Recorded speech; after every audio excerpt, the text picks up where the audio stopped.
gotta shake it out. You feel me?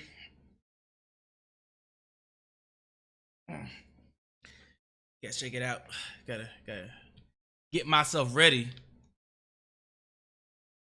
Gonna read it again. to do this. You feel me? I gotta stretch out real quick. All right. Do what you gotta do. All right. Welcome. Hello. Welcome to start with food in your mouth. I already ate it. Son of a bitch.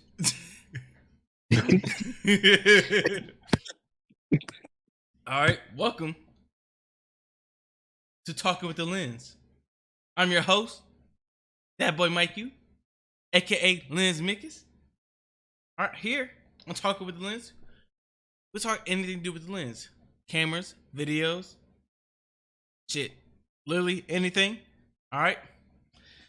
Today I'm here with my co-host. You already know who he is. All right, you see with the cup in his hand. All right, with them ugly ass feet. All right, my boy Dnix, aka the Skater. All right, Mr. Pimp Your Hoe. Okay.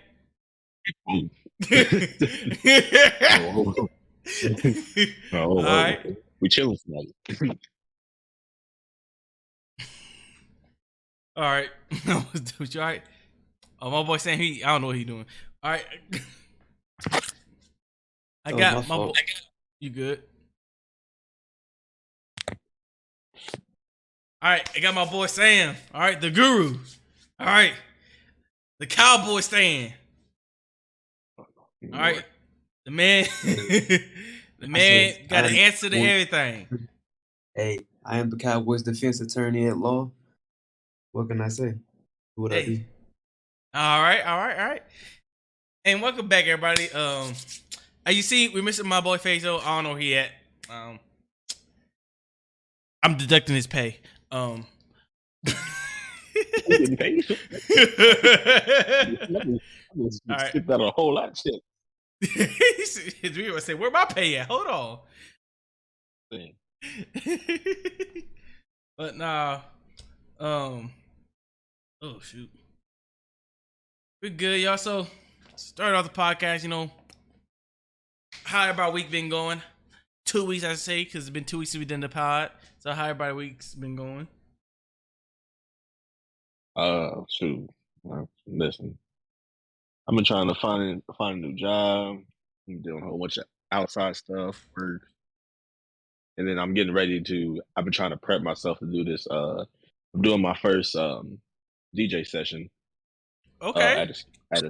At a skating rink, so I've been trying to prep for that. So I've been downloading like crazy, practicing like crazy. That's what that's why So boy on the grind. Basically. I can not to say like I'm not worrying about it. It's just it's been a lot on my plate lately. So you're good. I understand that. So we understand that. I always appreciate the grind. All right, I'm not gonna knock you for having the grind. All right? Yeah. So this is my grind happened to be the podcast. That's all. This is only different for me. You feel me? I just have a quick question, real quick. What's up? When you say AKA Lens Minkus, who calls you that? That's the name of the YouTube. The name of my... You said it as if you get called that. Listen. Nobody called me that. But if someone would have see me out in the streets and they didn't know me from YouTube, they would know me from Lens Mickus because that's what my YouTube name is. And if I would play with certain people, that would they call me by my username on the game. So really, yeah, I didn't know that. I've always called you Mike, Black. I mean, Mike. You're different. You know me personally. You know me personally. You know me outside the game, right? Like if I met Sam on the game, and all thing he seen was that boy Mike or Lens Mickus. He either call me one of those names. Sam, I just want you to know, I've been talking to this man like this since intermediate school. So this ain't nothing like, this is how I've been talking to this man for years. So it's just, I just want you to know. This is a normal banter between me and him. Understandable. Right. I do it in front of Mr. and Mrs. Houston too. Yeah, And did shake your head the whole time, but Sam, how you been doing, my boy? How you been? How you been faring up? The usual. The usual. Getting old, learning lessons, teaching people. That's all. Mr. Mentor himself. This is what I do. All right. And then my messy background. My weeks have been fairly normal up lately, we getting back into streaming again. I'm sorry that I took a break this week for streaming. Just want to take a break. Need to get away from the game for a little bit because I've been grinding that video game for the past. But since I got here, so it was good. Just take a week break just from playing the game. I forgot, is that coffee or is that noodle juice? It's a fruit smoothie. Okay. Yeah, I was thinking that's either smoothie or a spit cup. No, so what that was. I ain't gonna lie. I'm looking at the camera myself. It looks like something else, but it's purple. Gravy. Yeah, it looks great. It's purple. That shit don't look purple, right? This shit don't look purple at all. I don't know why. It looks like somebody was going through initiation. They gave you their dip cup and said finish it before the end of the day. For real. I still like to drink the rest of it. I still like to drink the rest of it. Hey, I'm just letting you know. If you pledge, we understand, bro. Just do what you do. Nah. Yeah, I don't no. Hey. Oh, speaking of pledging and all this, I talked to Sam about this. Or me and Sam talked about this before. He's looking into pledging on Mike, and as someone who was about to pledge before he got out of college. Damn. All right. I can't talk shit. Hey, look, I'm gonna drop out too. I can't talk no shit. I'm gonna drop out too. I can't talk no shit. It ain't even that. It's a simple fact that can't really have that conversation on air. That's what it is. It's some BS that happened. Can't have a conversation on it. But so, just what intrigued you into the Greek life is my question. Like, what made you want to join Greek life? Him or me? Both of y'all. Hey, you want to go first, or you want me to go first? You got it, bro. So I can talk. I'm gonna try to navigate through this minefield. I'm gonna start off with my dad, right? Mm-hmm. My dad is a master. My dad is a Mason, so I grew up. I grew up, being preached, principle, and all the other stuff. This and that. Basically, I can't say this. My dad is basically waiting on me to basically say I want to be a Mason for him to like push me through and shit like that. But as far as like stuff like that, brotherhood, stuff like, I'm trying to navigate through this. It's just a different type of thing. When you see them off the aesthetics, right? Yeah. Greek life, like you're doing the strolls, if you want popularity, you're popular. Everybody knows who you are. This and that. Plus the connections, the business connections too. And it's like you're in a whole different, I guess you could say, realm. I want to say realm, but you're in a whole different stance of life. Like you're in like a kind of like a secret society, but like it's not secret. People know about it. They don't know what goes on in society, So it's like, but it also comes with responsibility, and there's stuff you have to do to prove your worth. Like you have to basically prove that you're an asset, not a liability. Okay. Because you're a liability. At the end of the day, you got to realize these fraternities are real life corporations or companies. Okay. They literally are companies. And the thing is, they're not gonna let just anybody in their company. So you're basically being interviewed and being deemed if you're worthy or not. So I like that. I like structure. I like the fact that they hold you accountable.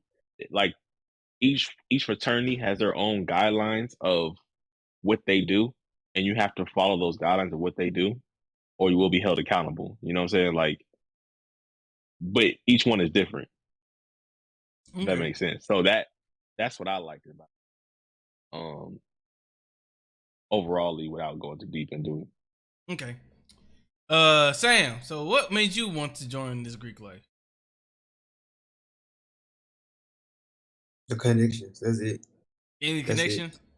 That's it. Yeah, I mean, it's not complicated, but it's not simple. The connections is kind of the main draw, Mm-hmm. but the lifelong relationships that comes out of it. I mean, the history ultimately is kind of the make or break for me. I feel like that's kind of why I struggle with like looking into IOTA because they're still building. Mm-hmm. So they're not really they're established, but their history is still unraveling. Where you can go back to the alphas and be like, most of the seven jewels were Masons. So that's why it's not common for a lot of Masons to be, be an alpha, especially the Prince Hall. That's Okay. what my dad is, Prince Hall. Yeah. So I dig a lot into the history of something before I get involved in it. If I don't like the history, then I don't Yeah. want to do it. Fair enough. Respect. So the reason why I never wanted Honest, to do what you say? no, I was just gonna say honestly, like I ain't gonna lie, like just based off of that, it will dig deeper into it. I don't know if you're not in it for the clout. Honestly, I would look into instead of doing a fraternity, I would like one of the four fraternities of not four, one of the fraternities of college. Look into masonry. To be honest, but I can dig into that deeper after the show. Okay. So maybe why I never wanted to. I'm gonna just say reason why I never wanted to get into it, right? Because me personally, right? You can say I'm an introvert. I really don't like going out my shell for the most part, right? I got my group of people I hang out with, and that's pretty much it. Like I have a very close group of people, and outside that circle, I don't mess with people really, right? Mm-hmm. So I think when I was at Howard Payne, they actually got asked the first semester. The only one semester I got asked about it. Like, hey, you want? They had some type of fraternity out there. Yeah, whatever. Oh, okay. Y'all praise our faith, and he had a family emergency come up. But they asked me if I wanted to join or not, right? So I was like, nah, I'm good. And then it was like, they almost like wanted like to bully me into it, like why don't you want to be one of us? And that set me off a little bit. I'm like, bro, I don't care who you are. I mean, cool. That might be nice. I had to work for that shit. Hey. Just to get where I was. Yeah, remember I went to a PWI, so fair enough. Yeah, so, but so I was like, nah, this is all putting. So I was like, nah, cool, right? And then I have a friend who had a situation. He was a Sigma. So this man, right? He got caught up into some legal trouble. Got accused of a crime he didn't do, and got convicted for it. Had to serve 2 to 3 years in jail. Damn. Yeah. So not only lose 2 or 3 years of his life, his fraternity, they supposed to be his brothers, basically X'd him out and didn't like associate with him, none like that. Even though he said, but that's what I was saying. Like you have to essentially, like when you're a part of those type of things, you have to keep your nose clean. You have to, like, it doesn't matter. Like the fact that it doesn't matter if you were wrongly convicted or you actually, did it. The fact that you're in the situation, it looks bad on the corporation, on the fraternity. So they have to do that. That's why you have to see bullshit before it happens. Because you're not representing yourself anymore. You are a collective. I mean, you're still you, obviously. Like people know you for you, but people are always going to be like, "Oh, that's Mike." the such and such. Oh, that's Sam, the such and such. Your name is gonna be tagged along with something else. So I'm not saying like him being convicted, whatever this and that, blah blah. I'm saying you have to see it before it happens. Mm-hmm. Like if this girl is problematic, and like for instance, let's just keep it a buck, right? Because we can keep it a buck on here, right? Yeah. As a black male, if I'm in a fraternity, and some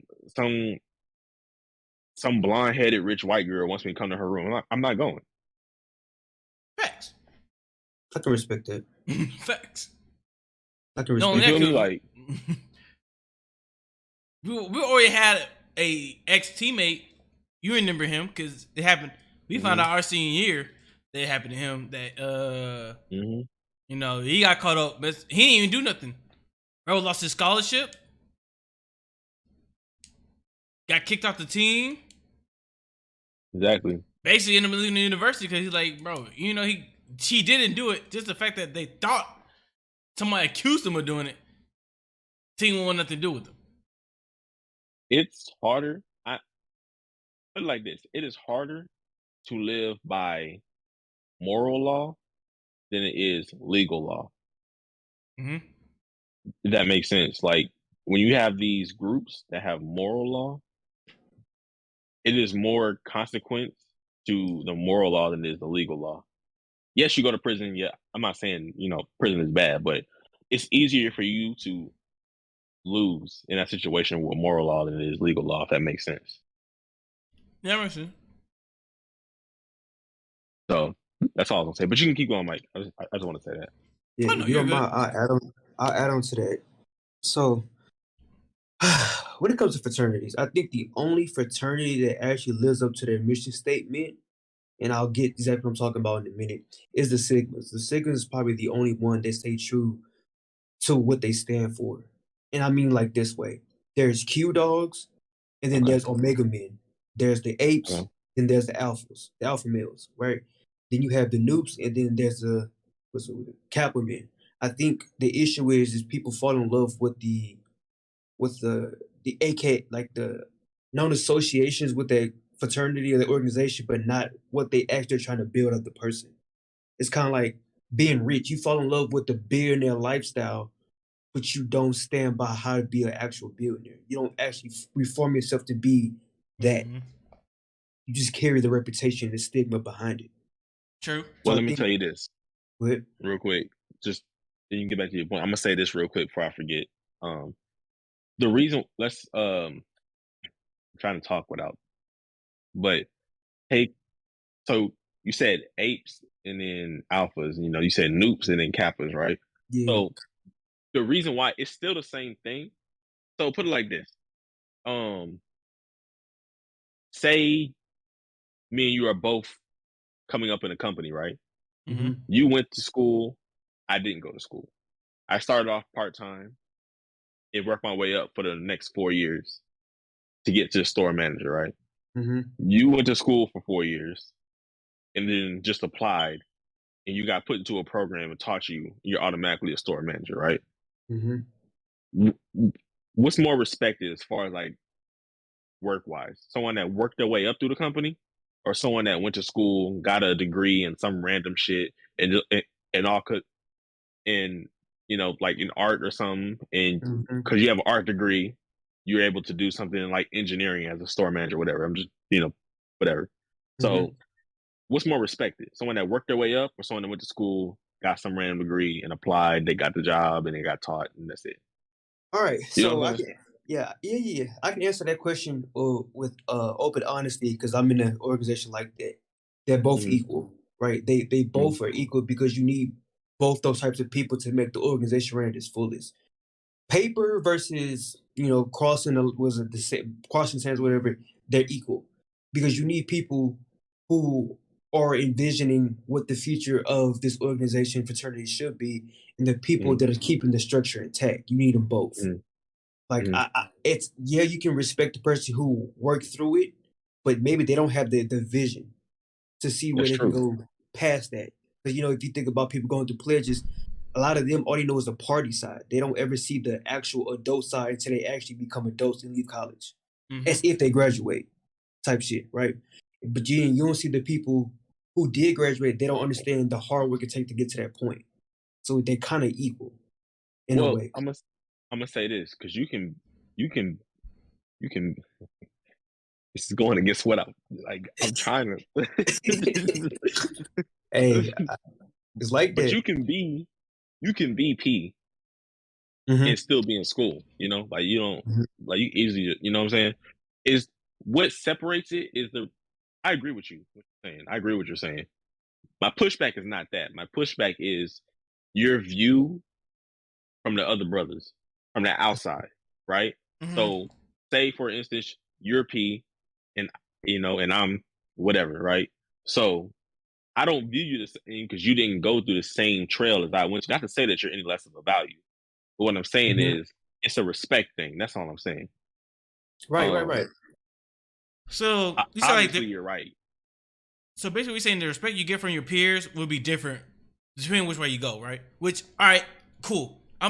Since me and Sam probably agree on this, right? Because in the organization we're in, it's the same thing. Let me say this real quick. At my school, I'm not gonna name the school. If you know, you know. At my school, there was a fraternity.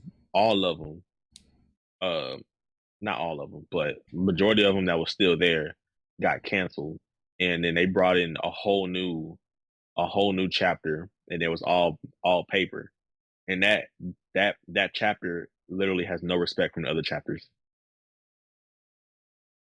It's what I hate about. Go ahead. Not to say that they have less worth, but it's like I'm saying, respect thing. That's all I'm saying. Go ahead. Yeah, that's one thing I can't stand about the Greek world. Like that shit to me is the most childish thing. Like my language, excuse me. Check out my watch. It's childish, right? People, this whole you're not respected because you didn't go through. Man, listen. At the end of the day, statistics has shown that people who are paper become longer lifetime active members in their fraternity than the ones who cross through the sands. So I don't understand why people are bashing the ones who's going to carry this torch the longest.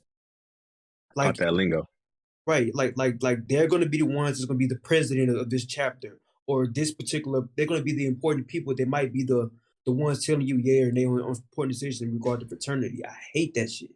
That's why I'm like I want to do the Greek thing, but it's too political. It's like, oh well, you will.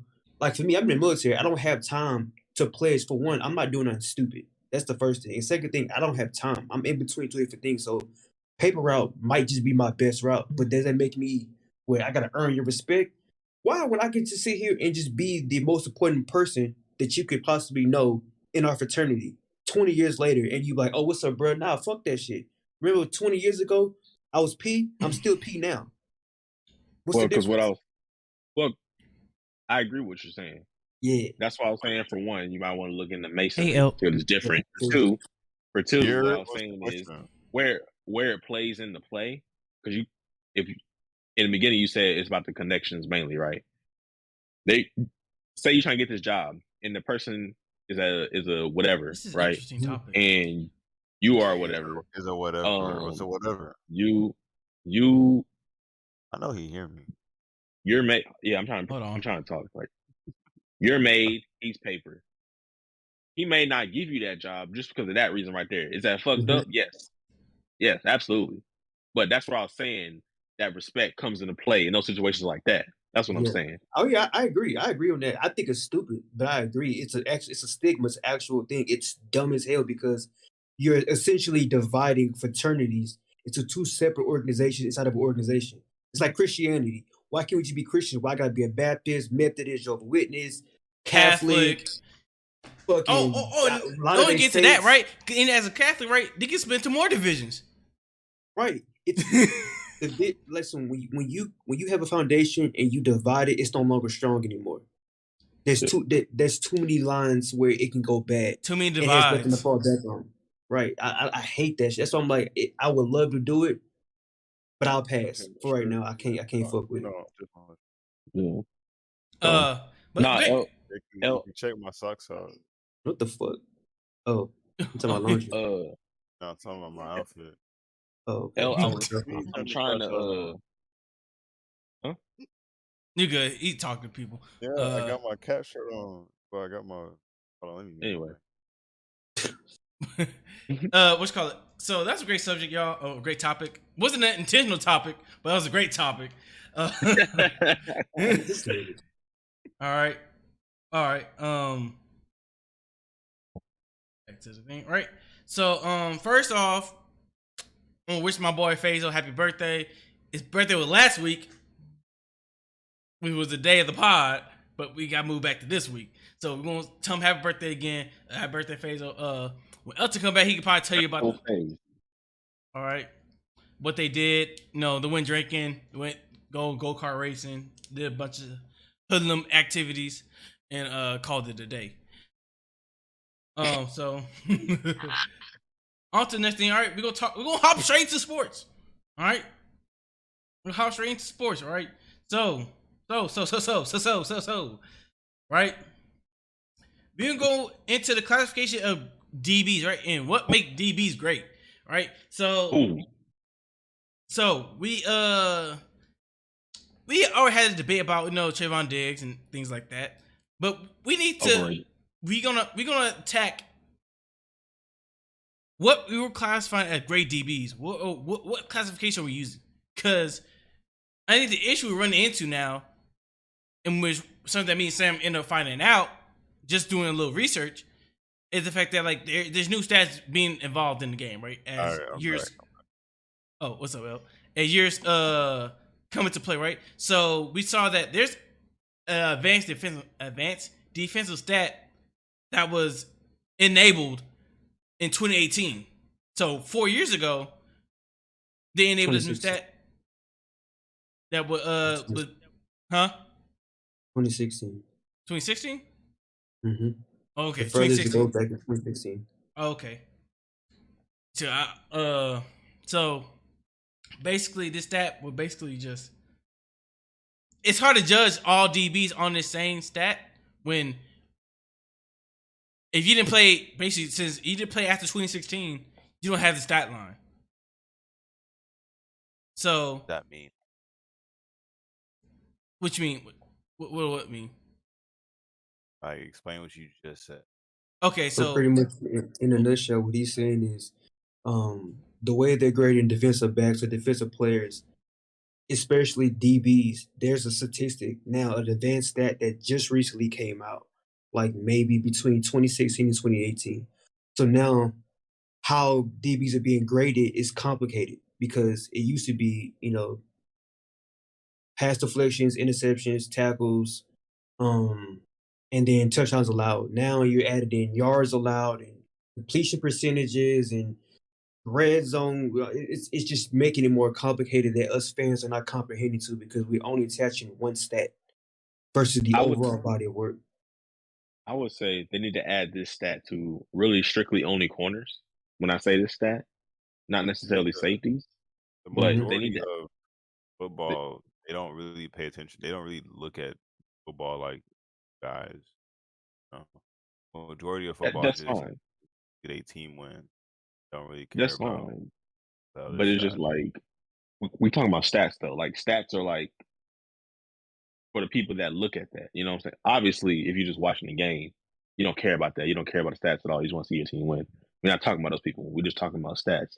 So what I was saying was just this is strictly only for the corners, slot corners, outside corners. Maybe safeties when they in man to man. I feel like there needs to be a stat of time. It can be named something different. Time of like shutdown field. If you went the whole game with no targets, that should be a stat. You know what I'm saying?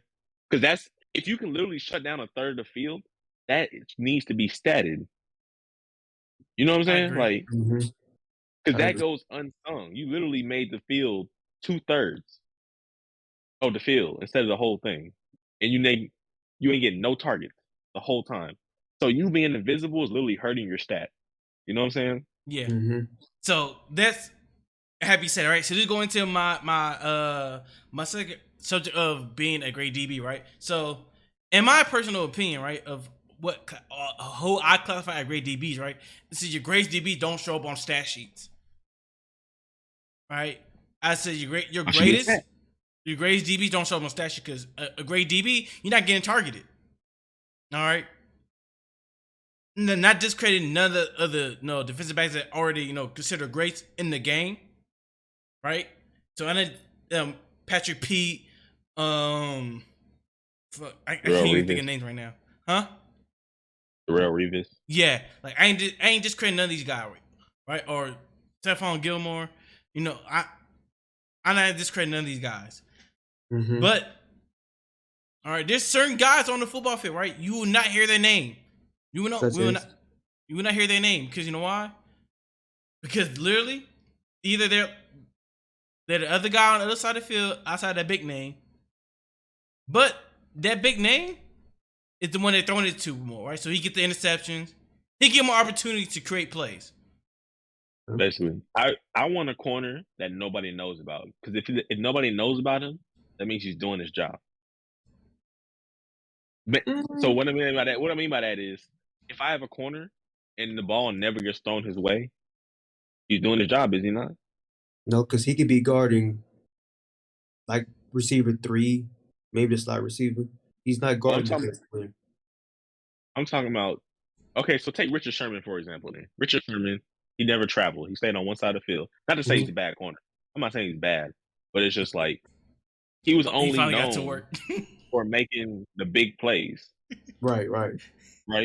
So if take away all the big plays, and he just strictly shut down a third of the field, we would not be talking about him. He's still a great corner, but we don't stat the fact that he shut down a third of the field for the whole game.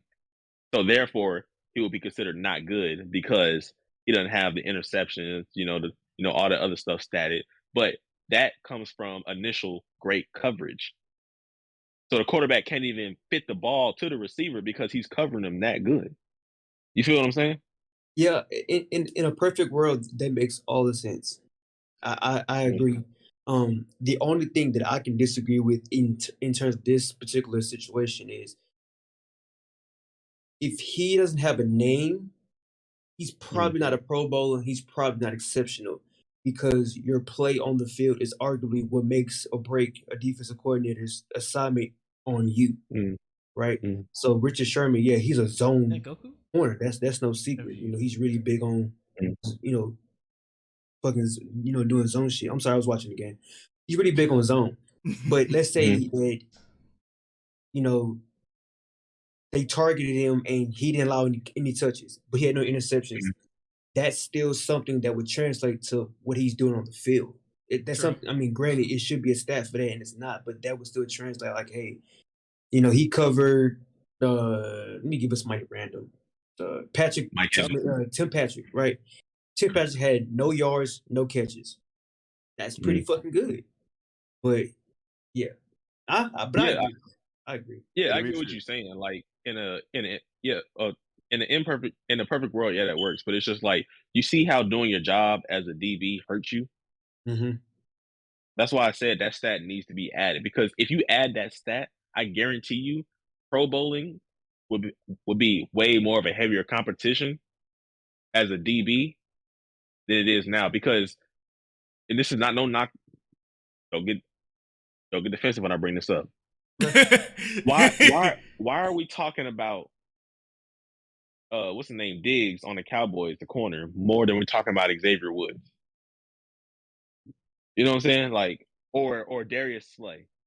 Hold on, Nix, hold that thought real quick. Sign up for that fantasy thing because we added. I don't got $20 to give y'all right now. You gotta pay $20 right now. I saw something about you gotta pay $20. You gotta pay $20 right now. Oh, you don't? Okay. No, okay. I mean that's if you want to. You can play for free, but I'll do it. I just didn't. I thought you had to pay $20 to get in.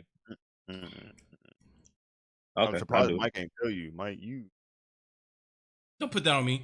Don't put that on me. We're not gonna do it. Put it on me. We gonna put it on me. We're not gonna do. We're not doing that. All right. But back to.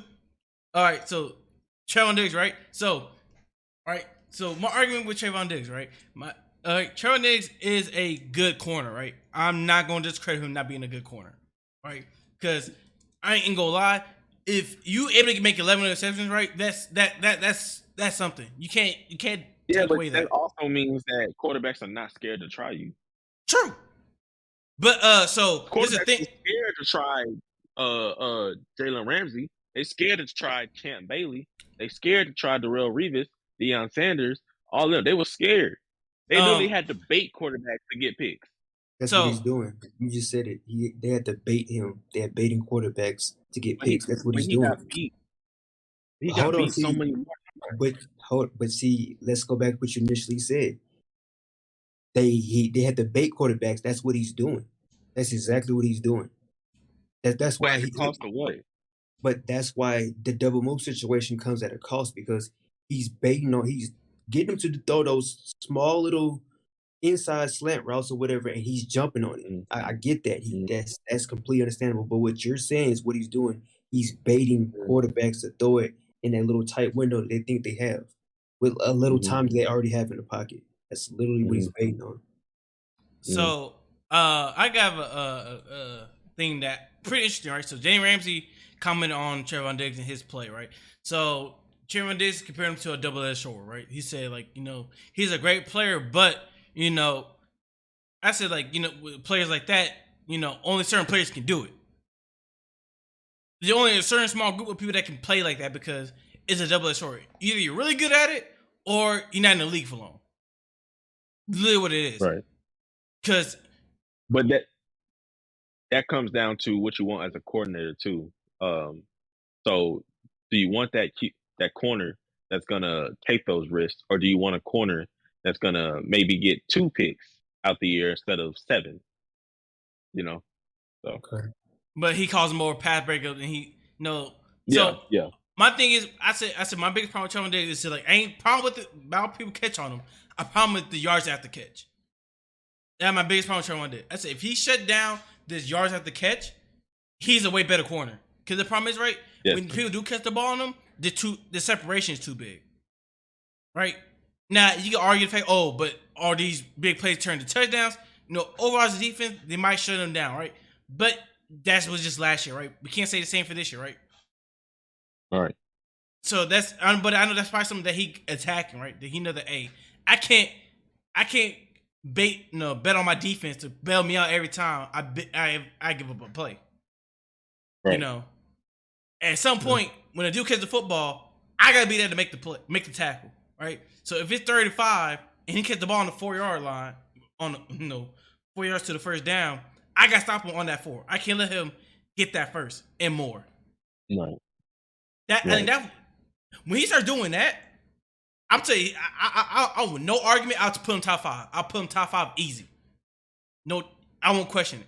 I don't care if he give up 900 yards. I don't know. For me, it's more of like a situation type of thing, and I don't know if you would call me more of a conservative DB for this, but if I'm understanding, this is crazy because that's the opposite of your down play. in distance, right? Exactly. But if I'm understanding down in distance, right, and we're 3rd and 4, right?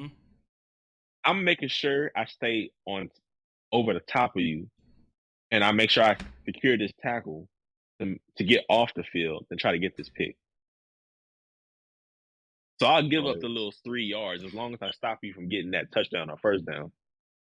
Now, yes, that goes against how I play. Like you said, that goes against how I play. But what I'm saying is I'd rather have a corner that's thinking like that than a corner that's thinking on, he's doing a 5-yard out. I'm going to bite on this out. I know he's running it out. And I try to go for the pick. I miss. Now he's going for 60. See, it's crazy. You know what's crazy about the Demetrius? Because you literally describe how I play, but you don't play like that. That's the crazy thing. All right, so I think Trayvon Diggs is a smart corner. I think Trayvon Diggs is a smart corner. Yeah. He's a dude who probably does a lot of film study, and I think, because people will talk about, he getting burned in one-on-ones, right? I say he probably not a one-on-one corner. Like, one-on-ones one-on-ones are designed for the offense. Exactly. So people that bash him, he getting burnt on one-on-one. I was like, bro, it's offensive play. You realize this is only him it's just him and the receiver with a bunch of open field. Literally, like I was like, realistically, 9 out of 10, you're gonna have a safety over the top. and it's, if he runs slants, there's a linebacker there too, or a DN who pressed him back. So you know, there's a small window where the quarterback can throw it. So it's like, okay. Now, the only problem with the play that they called on was like there were deep routes, right? So he got burnt on the fade, which was him just honestly. I'm overtaking the area. Fast enough. That's it. I mean, not only that. So when he ran a stop and go, but all of it was a stutter step, right? So he ran a outside release, he stutter step, right? And as a DB, right? So this is a technique, right? You taught as a DB, right? When people stutter step, you don't stutter step with them, right? It's almost like a drag technique, right? So when he stutter steps, you honestly all you have to do is slow down. You don't necessarily stutter step with them, right? Because technically you already step behind. So if you try to match their feet for feet, you are gonna be a step behind. And that's kind of what he did. Like, so he patted step, he kind of passed up with him. And when he go, now you're going after him. You are gonna be a step behind. Right? And then the other one was I think it was more like a 20 and in thing. And I think he ran like I think he ran a post. And, you know, that play, I think, I ain't gonna lie, look, he just gave up at the end of the play. I think it was an in-game situation. He probably would have played the ball through. So, like I said, you got to eat these things with a grain of salt. I think the media is also pushing there to that, you know, Trevor is going to have a down year going into year 3, right? For Trevor Diggs. So I think they think he'll go into a junior slump for some reason. And I think he will have a down year, not because of his skill, but because he's making his name for himself of being a pick artist. And people going to try it. So like less people are going to try him because, well, less quarterbacks are going to try him because they know that he's a pick artist, not because he's not good. Yeah. So let me ask. Well, I've been kind of quiet, so I'm just going to ask questions if I get into my spiel. So if he's covering your number one receiver, are you not going to throw it to your number one receiver? Are you talking about from a quarterback, or are you talking about from a coordinator? Either or. If I'm a quarterback now going into my 3rd year, as a quarterback, I'm not going to try him on unless I'm just know that, okay, look, if I got like fucking Julio Jones or whatever, it's like that, okay, that's different. But if my quarterback is, I'm not my quarterback, if my receiver is, you know, just a standard number one receiver, like who's a standard number one receiver? Anybody off the Giants? All right, go ahead. Yeah, basically, you know, like I'm not trying him. You know, like if I have like just the elite George, a Justin Jefferson, you know, Julio Jones, like I said, all them, yes, I'm gonna try that, and I'm gonna try it as many times as I like. No, because he's already proved for 2 years now that he can get those picks. That's what I'm saying. That's why I said, like, I don't think his production will drop because he's not good. I feel like quarterbacks are starting to realize, okay, you know, this ain't no fluke. He's been doing this for 2 years now. So okay. So then, therefore, with that being said, that makes him a shutdown corner, right? Because he's shutting down arguably a side of the field that the quarterback should be targeting more often because his best receiver is on that side, right? That's true. Yeah, and I'm not arguing that point. What I'm pushing back on is the fact that because he goes for it so much, which is naturally what you want to do as a DB. It's when you get it, you're great, but when you get burned bad. So you know what I'm saying? Going for a sack, So, right? Isn't the same thing for going for a sack as an edge rusher? It's not. Not really. So because if you get a sack, right? If you get a sack, you get a sack. Say he throw the ball out, you know, and he come in too late, hit the quarterback, like a 15-yard extra penalty. That's it. Okay. If the receiver don't catch it, if the receiver doesn't catch it. All right. So what if he misses the quarterback and the quarterback is now extending the play? Then what? But that's starting from the line of scrimmage, right? I'm saying it's we still have. But it's still the same. So what I'm getting at is the same. Going for interceptions is like going for sacks. If you miss that opportunity, that can be detrimental to what the defense is trying to do, and that's stop this team from scoring and getting them off the field. So can I comment on that? Yeah. So you can't compare sacks to cornerback in interceptions because of the fact of the matter, right? So when you go for a sack as a defensive end or D tackle, right, you're still playing your assignment. You're not necessarily going away from your assignment, right? Your assignment is if I'm an edge rusher, right, I'm to the outmost guy, right? If I'm going for a sack, I'm not breaking my leverage to make a sack. Else, I know for sure I'm getting a sack. But you're still following the assignment, right? No, you're not, because your assignment. It ain't even that though. Your assignment still is I'm the almost guy. My job is to make sure the quarterback don't get outside of me. Right? Okay. So DB, if I'm tackling, aren't you still following your assignment? No, because if I'm going for picks, right? So if in the sense of a DB, right? In Trevor Diggs, right? And I'm going, your initial assignment, right, is, all right, you're playing cover 3, right? But I know that this dude running out, and I know he run a corner, right? So I'm gonna, in a sense, bait him to throw that corner route coming up, right? So I'm gonna play a little bit closer to the out route so he can throw it so I can get a pick. Then your assignment, it was not to play closer to the to that out route. Your assignment is to play in between both. So now you're breaking your assignment. Yeah, so all right, so let's say I'm gonna give you an example, right? We're in cover 2, right? We're in cover 2. No, because if you're in man, what route you taking? I mean, if we're a man, it all depends on alignment stuff, right? So if we're 2x2, right, and we're in man coverage, right?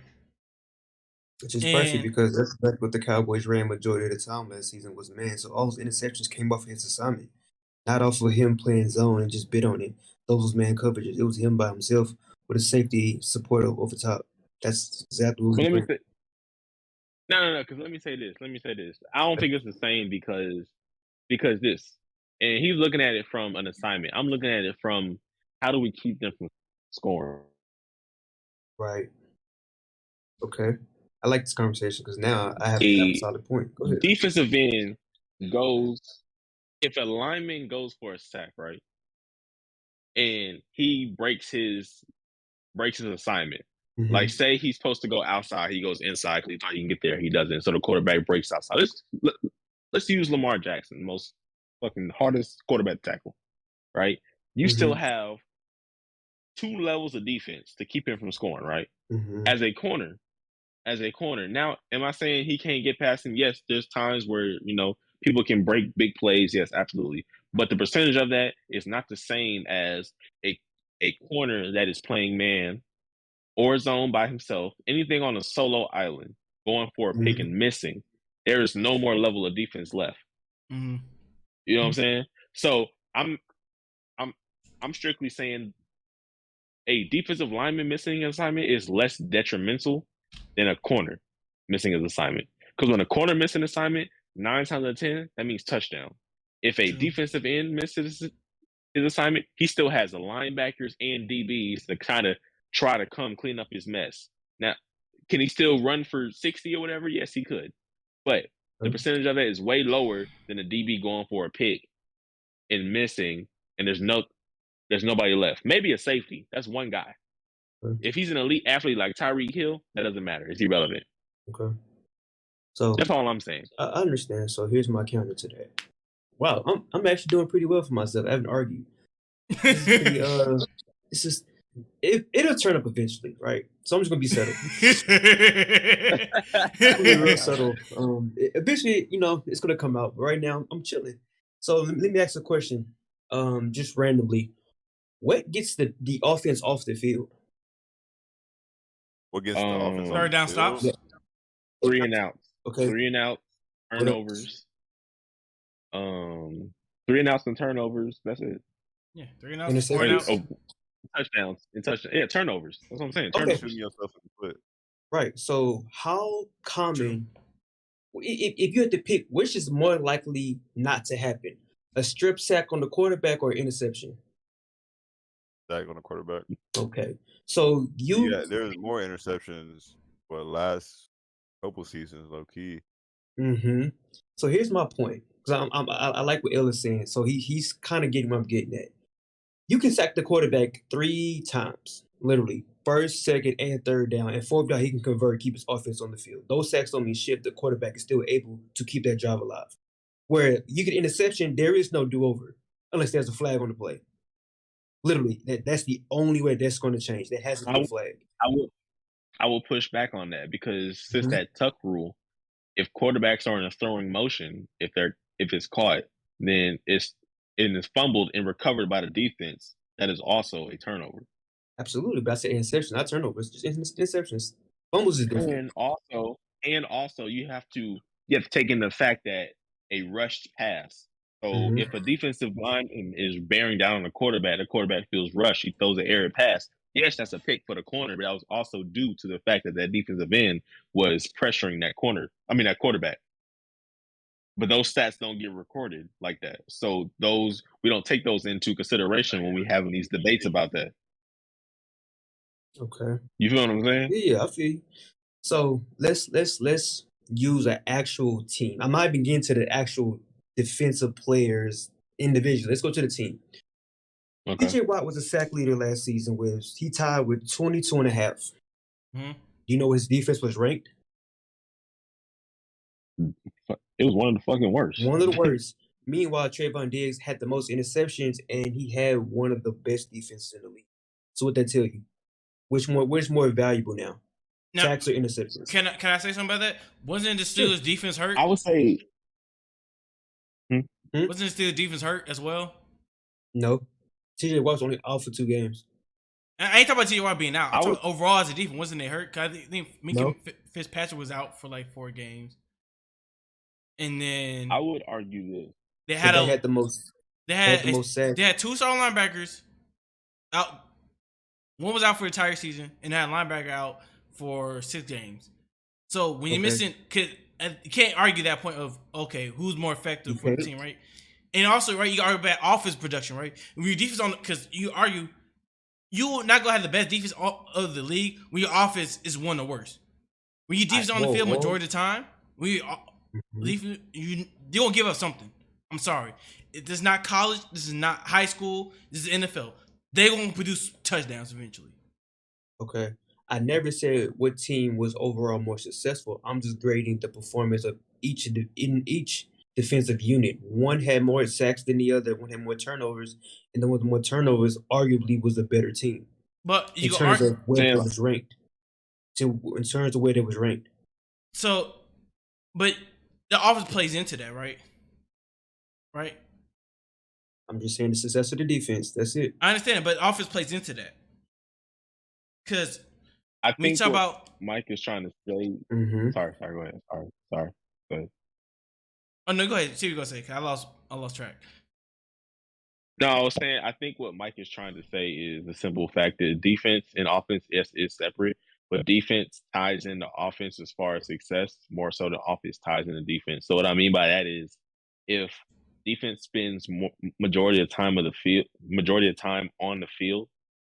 the likelihood of them getting scored on is going to go up a lot, right? So if the offense spends more times on the field, that means their offense has less time to be on the field, which means the defense doesn't have to defend as longer, which means the stats go up. So what I mean by that, so put it like this: if the offense is on the field, 60% of your offense for your team is on the field 65 to 70% of the time. That means your defense has to defend less of the time, which means their stats are going to automatically look better, right? Okay. If it's vice versa, your defense it's the NFL. This is everybody's best of the best, right? These are A1 great athletes. Like it's what it is. It is literally impossible for you to stop a DK Metcalf for a whole fucking game unless you're just like Darrelle Revis. And even Darrelle Revis still got beat. You know what I'm saying? So if you're on the field as a defensive player more than 65% of the time, your likelihood of getting beat goes up a lot. You know what I'm saying? So I think that's what he's trying to say. The defense is more geared towards a team thing than an offense. Because you can take an offense and you have fucking Calvin Johnson. It doesn't really matter. You know, he can score as many touchdowns as he wants. You know what I'm saying? So that's all I'm saying. Oh no, I understand it. I understand it. Cool. So let's shift it up just a tad bit. All right. And also, go ahead. Also the physical aspect too. Like this is the last thing I'm gonna say. I'm not I'm not gonna say nothing else. But defense, your sole job is to get another grown ass, heavy ass, sweaty, running towards you ass man to the ground. That is a physical toll. That is a muscle tiring. You have to literally wrestle somebody to the ground every other play, right? Every The play, not every other offense, play. Every you're play. all well. I only say every other play because if you're a DB, you're not making a tackle every fucking play, right? But Oh yeah. as an offensive player, all you gotta do is essentially break those tackles, which I mean still requires effort. Don't get me wrong, but Or we just go you don't down. have to wrestle these people to the ground. You don't have to wrestle. All you got to do is break those tackles, make a juke, run somebody over. It is physically more easier to be on offense than it is defense. Physically, True. agree or disagree?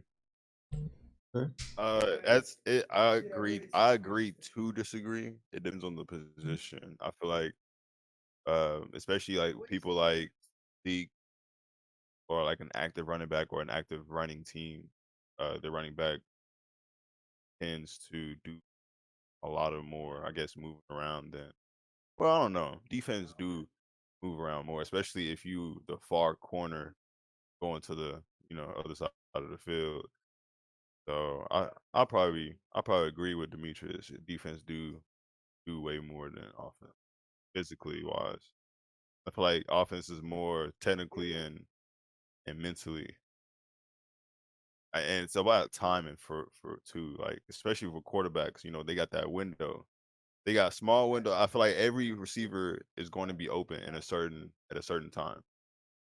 So, I don't really Defense, believe in lockdown defense. defense is about will. Offense is about intellect. I mean, you need both, but primarily you need intellect to know how to shake this DB off of you or linebacker or whatever. Defensively, you have to have will, you have to have heart. Because if you don't, you're gonna get ran over, or you're gonna get juked, or you're gonna, whatever You this already is that. you already know the offense person is supposed to be faster than you, so Exactly. you're already And on expecting top the of that, you person. starting off backwards. Hmm. Damn, that That's is all I'm saying. true. I didn't think of it like that. So You do Sam, start off backwards I'm in gonna let you defense. get off your point, and then we're gonna hop into our next subject. Okay. That makes me So think, bro. Imagine all these crazy ass defense. this is my thing about when we evaluate. For I guess Diggs is the topic. It's amazing that not only is there multiple different stat lines that are quoting different things, but the NFL themselves haven't released exactly what happened. I wonder, do anybody realize that some of these players that are Pro Bowlers have had at one point in time a 900-yard allowed reception season and still went to the Pro Bowl that same season?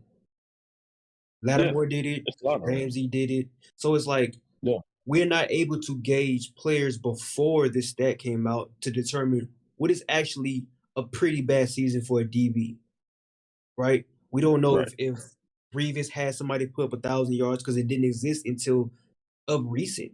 But we can't trace back Right. what is really considered to be like, damn, bro, you're getting cooked versus, hey, it happens. He's a skilled position player. He's supposed to be able to shake you off. Your problem is you got to stop it, which is not always going to be Yeah, successful. Which is completely understandable. right. I just don't like that when somebody like TJ Watt gets 22 sacks, everybody's praising him for being a great player, but your team's defense was terrible, especially in stopping the run where Trayvon Diggs, not only did you lead the league in interceptions, but you put up almost half of the Cowboys by yourself, and everybody's finding every single metric to demonize you, where TJ Watt should get the same treatment.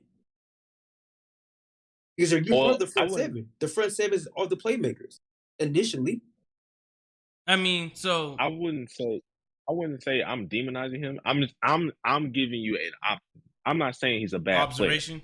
I'm saying, yeah, like I'm giving you a. Do you want a corner that can make those plays, but at the same time, when he gets burnt bad, or do you want a more conservative corner that's gonna be there, you know, not get as many turnovers, you know, but is able to make those tackles. So instead of getting 7 interceptions, fucking 20 pass breakups, fucking 30 tackles on the year, 40, 50, 75 tackles on the year, but gives up 40 touchdowns on the year, 50 touchdowns? Or do you want a corner that gives up a lot of yardage, doesn't have a lot of interceptions, but when it comes down to it, make the secure tackle to get your defensive unit off the field?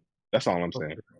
If I had to pick, right, just me just thinking out loud, if I had to pick, do I want a corner that can shut down half the field and open up every opportunity of the other half? Because who's to say that if I'm the best DB and I'm covering their number one, I don't want to see what happens if number two and number three starts to get hot. Because now they switch me over there. Guess what? Number one's wide the fuck open. You can't split me in 3 different places, right? Right. Or do I want a DB that's going to test the quarterback's relationship and connection with his number one? I'll take that all day because at least I know where you're going. I know what I can do. I'd rather gamble on me stopping that situation than gamble with my other teammates getting destroyed and we're losing. That's Like fair. AJ Terrell had to go through. That's fair. Look, I would put, if in a world of a fantasy draft, I would pick a few corners over him, obviously. But if I did have to pick him, I wouldn't be mad about it. I'm not choosing anybody over Diggs. I'll take that matchup. I'll take the yardages because I know it's going to turn out for me. Absolutely. Ramsey arguably gave up the opportunity to go to the Super Bowl in one play. I wasn't even talking about Ramsey. But say, I don't see no one else that I would put ahead of that right now. Right now, I don't see nobody else because if you can do that and scare an offensive coordinator to even think about going your direction, I'll take that because now you're opening up opportunities for other players to possibly do something, but they're still gonna try it. I'll take that. I'll take the gamble. I want coordinators to gamble. I don't want them going for game plan. I want them to gamble. But see, that's where my point was earlier when I was saying it's up to the coordinator. Because you want a coordinator to gamble. I want the coordinator to not even think about going that way. I want him to game plan. I want him to game plan for I only have 2/3 of the field to work with. Mm-hmm. So what That's what I want. What DB met your requirements, features, and you can pick any from any What's that era. man name? Fuck, I can't. Well, any era, Darrell Revis off rip. But if someone from this past season, or let's not even these past 5 seasons, right? I would choose Travion White, or I would choose Gilmore. That's just me personally. Gilmore, who also was a defensive player of the year 2019, led the league in interceptions. Same type of player Trayvon Diggs is. He gambles. But he wins more. He wins more, though. That's what I'm saying. But he also had a good pass rushing, too, with the New England Patriots. He just asked me who I would pick. This is who I would pick. All right. So we're going to hop into our next subject, people. This is a great topic of sports, right? Now we get to a little gaming. We'll get to a little gaming. Do it. All right. So we're going to argue about the state of the gaming world right now, right? So right now, the way gaming look, because I had this discussion with Sam, cause I was like, I don't see the reason to buy pre-ordering games no more. I kind of don't see the purpose. That's when you can download it. Yeah, right. The only purpose of ordering is for content. I mean, but even then, there's always typically there's an open beta anyway for people to play on even without pre-ordering. But a lot of betas, especially with Skate 4, you got to sign up. A lot of people don't. A lot of people either miss the dates to sign up or they really don't. But yeah. I mean, that's on them. Like NW2. NW2 is a good example because one, I'm definitely going to play that beta. A lot of people are going for it just for the beta. Just because it's a classic game and they just want that nostalgic feeling. Like what was the last game you went to go pre-order? Okay. My last pre-order game was Kingdom Hearts. Kingdom Hearts 3 when it came out. Pre-order that. The Kingdom Hearts. That's the last game I pre-ordered. All right, so let me explain to you why I pre-ordered Kingdom Hearts, right? So, right, because we all got games that we like to play, right? So I've been a Kingdom Hearts fan since the first one, right? So I played all the Nintendo DS games, all the Nintendo Switch games. I played any Kingdom Hearts game that came out, I played.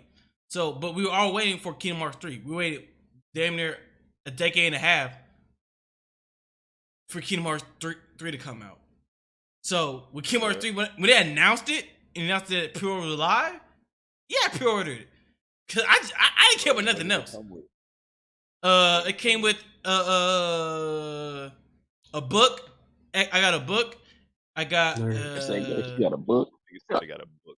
Yeah, it's like it's a book that came like extra like basically extra content.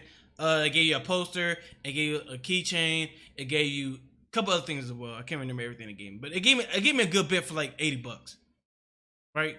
That problem is right. So the game like 2K, charge $150.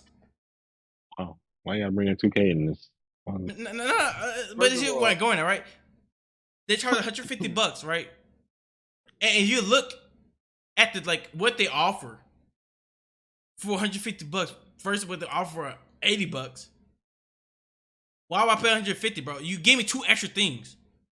Two extra things. But look, you have to realize, bro, when you go pre-order, that's your personal choice. You decided to spend $150 because once you pre-order, they give you a list of things that you're going to get when you pre-order a game. Yes. So you, as a gamer, Mike, looked at 2K, looked at that price tag, looked at all the details that they're going to give you, and was like, "I'm still going to spend." No, I didn't get it. Oh, okay, yeah. If you didn't get it, then it's fine. But versus the Kingdom Hearts $80 pre-order, when you got a poster, a book, a keychain, and all this other extra stuff. So when your question goes back to, do you think pre-orders is dying out or is it good or not? I feel like it's just personal. Still on preference. Yeah. All right. Then there's the Pre-orders other, right? only count when there's limited copies, but because everybody can download everything, there's no point. There's no point. Straight up, there's no point. Why? I remember the time where I literally had to wait in line to get 2K at GameStop and hope that they had enough copies. Ew. Now, I ain't got to worry about that shit. I can literally download that shit on a random ass Sunday ain't gonna afternoon. lie, Dimitri, you just showed our age, bro. You just showed and our not age. worry about it. You just showed our age, bro. Everybody's like, "Damn, these niggas old." Like, these niggas old. It's not even that, bro. Like, you gotta realize that was back in, because this is fairly recent. Because I remember I had to wait in line in 2019. 2019, I had to literally drive my dumb ass to GameStop, wait in line to get fucking 2K19 because I forgot what the reason was, but I couldn't get it on the Xbox, like to download it. That's crazy. It was. Then when COVID happened, that's when you was able to do that shit. True. All right, and then so the other thing I want to take is competitive gaming is ruining the game atmosphere, right? So I think the problem is like every game nowadays got to be in a sense like competitive, right? Is like, all right, there's no such thing as having fun playing games anymore. Like everybody wants to play, so let's say I want to hop on Call of Duty, right? And Mike, back, ask that question again. Hold on. Oh, I said I gotta pay attention to this one. Okay, I said the problem is that it's competitive gaming ruining gaming in a sense, right? So the problem is there's hardly anybody really playing the game to have fun, right? Everybody is a sweat now. Like we can't. Nobody can say, "Oh, he's sweating" when everybody sweats in the game. Nobody's sitting there and just joking around and having fun, right? Nobody's sitting right there finding some dumb stuff to do and just simply having fun, right? So let's say all 4 of us hop on Warzone, right? The whole goal of Warzone is to win the game, right? Okay. Right? We gonna try our little best to get the dub. All right. Elsa gonna be flick shotting, all right, across the goddamn room. Sam gonna be smashing every button on his controller. So is Dnix, right? No. I'm a flanker. Okay, I flank. But What do you, don't try to play what do me. you determine sweaty? How do you A sweaty. It's somebody just competitively trying to win. Like you trying your best to win the game. I'm sweaty every time Basically. I switch it. Basically. Oh, you're okay. So let me say this: does your hand sweat when you play the game, Michael? I just be sweating like a motherfucker when I'm playing the game. Jesus Christ. See? My shit be clammy as fuck. Sweaty as hell. Sweaty as hell. Depends on what game. Mike, Like, I know your hands be sweating, bro. Stop I mean, yeah, I ain't gonna lie. Like, my hands don't be sweating because I be sweating in certain games.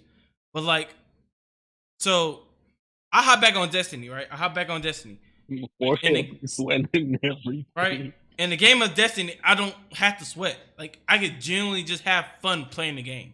I could genuinely just joke around, find dumb stuff on the map, and just do dumb stuff. I can't do that. Game like that. Right?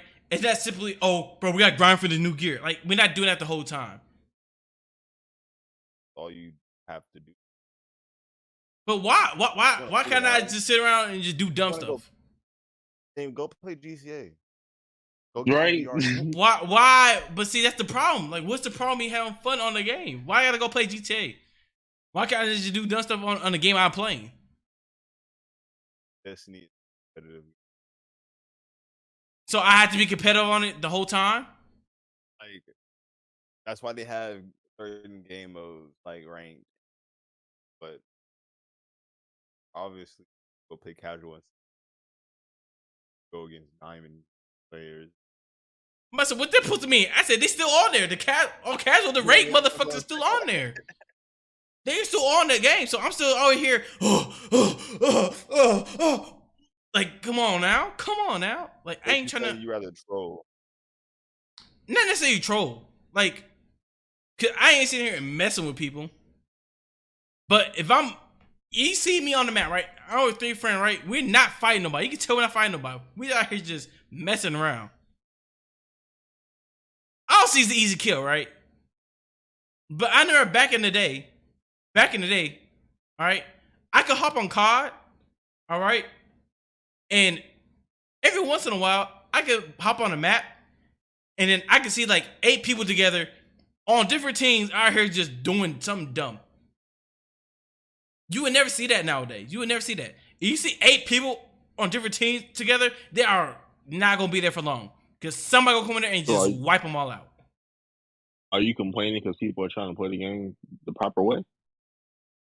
I mean, I guess you could say that. Yeah, you can say that.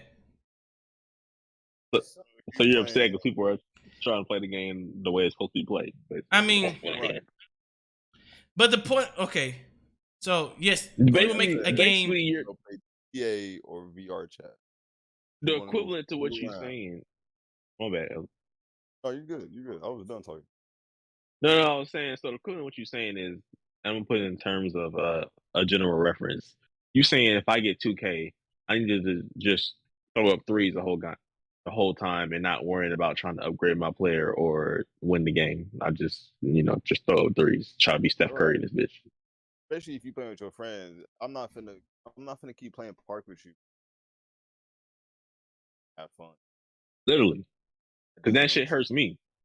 No, God, like we online trying to. I understand. Okay, I can understand. You know I can understand. I can understand certain games. Like I can understand, right? I can understand 2K. You simply in there grinding, right? Okay. That's understand. But not every game should be. I'm saying not every game should be like that, right? Give me an example of what game you talking about. Like I said, Minecraft Call of is- Duty. Like I said, Call of Duty. If Call I'm of playing, Duty isn't a good. Call of Duty is not a good. Back in the day, like you said, for example earlier, back in the day, it was just I would load into a lobby. Right now, bro, it's straight sweat. Ever since but that's Black the Ops. point I'm making. That the problem is that people generally just having fun on the game is not a thing. If I hop on the game, it's stressful. All right, niggas are raging the whole time. Right? When the last time you hop on the game, bro, and you sat there and relaxed, and it's the multiplayer Well, let me ask you game. this. Let me ask you this then, Mike. When you was out playing football, being competitive, were you still having a good time? Yes. It's the same thing. They're Ooh. being competitive on the game. They don't want to lose, but they're still having a good time because they're being competitive. They enjoy the competitiveness. Now, what if you having a hot streak, a video game, and competitive? You in the day on a good day on a win streak. Now you just had a fun day on the game. I mean, of course, Exactly. everybody loves winning. I'm not gonna knock that. Everybody loves winning. I'm never gonna knock that. The Oh, point no, I'm Mike. trying But to prove. losing, This like so you like to have fun. Yeah, I just simply like but to have losing, fun. I don't like to be sweating every game I play. Like niggas are sweating but on that's Fall the thing, Guys. Niggas though. are sweating on Fall Guys.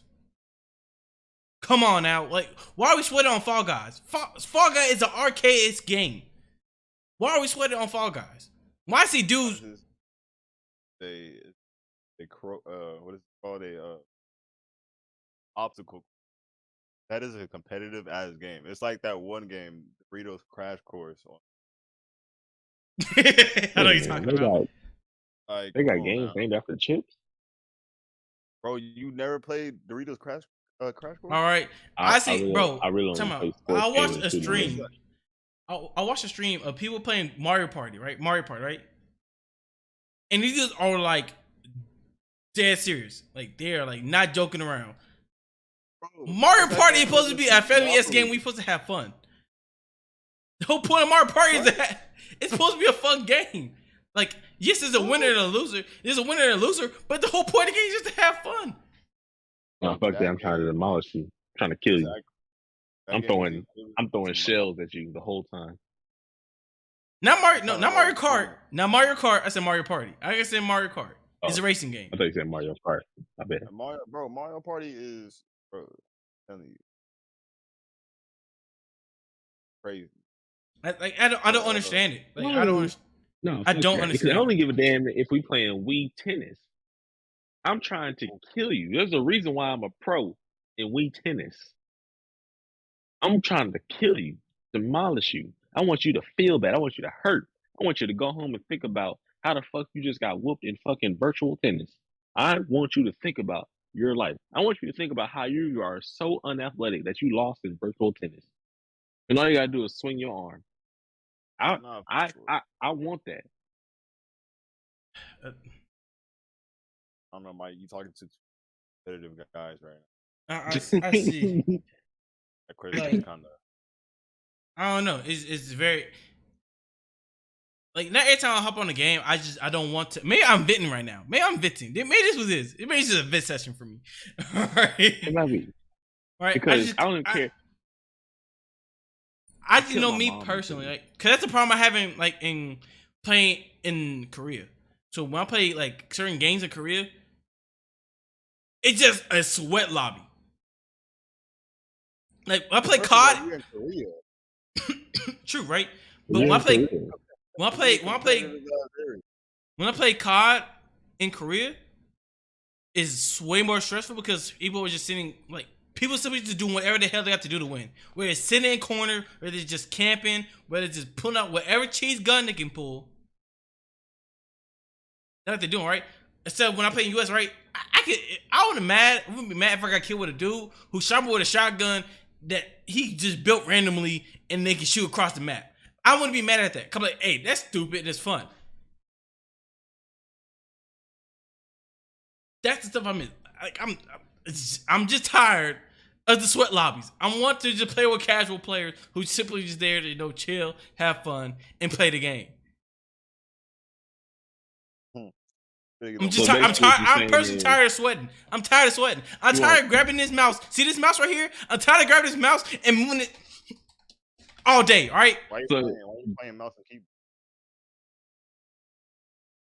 Because who play COD on the PC and play with Have a controller? controller sitting right next to Bro, who plays COD on controller on PC? listen. If you want to play COD, just play campaign mode. Who the hell plays campaign mode? That's what it sounds like you want to play. you. Bro, No. why you dissing campaign mode? Oh, okay, I'm not dissing it. I'm not dissing campaign mode. All right, Sam, since you're back, right? I'm gonna catch you up real quick, right? So right now we're talking about the state of gaming, right? And right now we're arguing over the fact that I saying that competitive gaming, has, to me and my parents, have ruined the gaming experience, right? That every time I hop on every game, I gotta sweat, I gotta try my hardest just to win, right? I can't just simply hop on the game and just simply have fun. Well, in my opinion, if you actually had gaming skills, would you have that problem? If you was more of a refined player, would you have that problem? I'm just saying, like, just like for example, 2K players know this all too. That's why I don't play 2K online like that unless it's head to head, right? If you play in like Blacktop and you do not have a player that is like ready, you're gonna get embarrassed. That's just what it is to it. That is a state of the game. It's not that competitive gaming ruin gaming. Gaming now requires skill. It requires skill now. You got to be skillful. If you're not skillful, you're gonna get embarrassed because everybody is trying to test their skills. Now, if you So, want to have fun, play with your boys. But if you're playing online or in these ranked matches on any type of like gaming situation, you got to show up. You got to. so basically, what you're saying is that I just suck at the game. I didn't get better. That's what she's telling me. I'm not saying you directly. I'm just saying that mindset. Yeah, that mindset is telling me that the person complaining about competitive gaming lacks skill in the games that they're playing that they're getting cooked at. It's like, I mean, for example, that's like cooking, right? Let's say your family is having a get together, and you just show up with like just the usual, and they got like gourmet shit. Like they really stood up for like, I mean, they've been up cooking for like 3 days straight. And he like, well, damn, Mike, that's all you brought. That's the expectation. It has increased now. So I'm go gonna ahead, bro. add on to what you gotta say, Sam. It's the same thing as I'm gonna add on to what he say. So when I'm playing rec, right? Mhm. And I hate playing. I can tell when I'm playing with little kids because little kids most of the time lack basketball IQ. So when I'm playing rec, I be and Hey, they want to play hero uh, ball. They just want to like. I gotta leave. I gotta get ready. Sorry to interrupt you. All right, El. You good? Stay easy, bro. I'm gonna coach you boys, man. All right. I love you, El. Bro, stop. Bro, you said I love you back? See, them niggas hate me. My niggas hate me. My niggas hate me, bro. No, what I'm saying is though, like, because when I get on rec, I'm going on rec to compete, and I'm enjoying myself competing. And then when I have people that are, not competing, not having that basketball IQ, it's irritating. It does piss me off, but it just makes me want to play the game more because I want to get that dub. You know what I'm saying? So I mean, I understand, right? It's just the fact that not every game I play, certain game I can understand why you be competitive, but not every game I play it should be extremely competitive. It is my issue. Like I told him, Fall Guys. All right, I played Destiny. Like those two games should be extremely competitive. Those games get competitive as hell. And I know, but the thing is, right? Destiny should be extremely all competitive game. It should not be. It shouldn't. I mean, like the whole purpose of Destiny is just exploring the world and seeing what's in the world and just upgrading your gear. At the end of the day, that's the main purpose of the game. Destiny is a futuristic version of Grand Theft Auto. What do you think? We think you're doing Grand Theft Auto in the open world environment, whatever the fuck you want to do. So that involves interfering with other people's missions and accomplishments. So be it. You joined the wrong server, bucko. Join your own shit. Am I wrong? No. I'm just saying. I mean, you gotta take it for what it is. If you want to enjoy yourself, then you have to find that right situation. But you can't go into like general population looking for fun. General population is gonna do what the fuck you want to do. You gotta go where you belong. Hey, if you having fun, join that server. If you competitive, go over there. If you just want to cause havoc, you in the right place. Anytime I have missions on GTA, I do a solo map every single time. Mm-hmm. Now, when I just want to do like some bullshit, just fuck people's day up, then I get on a general server. Yeah, that's it. I mean, it's the same thing. That's why I like that gaming allows you to separate yourself from everybody else and still enjoy the game. Like Call of Duty, one of the biggest problems with Call of Duty, people just hate joining with a trash team and getting smacked the whole game. So what they do, they Yeah. do them one player missions like the spec ops. It's just them by themselves going crazy, shit like that. You know what I'm saying? But no, I don't think it's ruining anything. Not at all. I don't think it's ruining shit. I think it's weeding out the weak from the strong. And the strong is going to be here, and the weak got to find somewhere else to stay because you can't be here unless you plan on getting stronger. I'm just tired of sweating. I ain't saying I suck. I'm just tired of sweating. That's my only issue with it. I'm just tired. I'm tired of The sweating. fact that you're sweating over a video game, no, I'm not going there. So it's a term. Listen, It's a term, right? go ahead. Sweating is a term, right? Sweating is considered as somebody who try hardening, right? You trying your best to win the game, and typically when you try hard to win a game, typically your hands get real clammy, right? That's why people say you're sweating. That's why they say, "Oh, you're sweating." Not literally like sweat, like you're not sweating for your face, like you got done doing a workout. And you're like, "Are you doing that?" And you're gaming, bro. There's something going on, bro. Like, why are you sweating that hard after playing a Call of Duty match? You should not be sweating like that. I agree.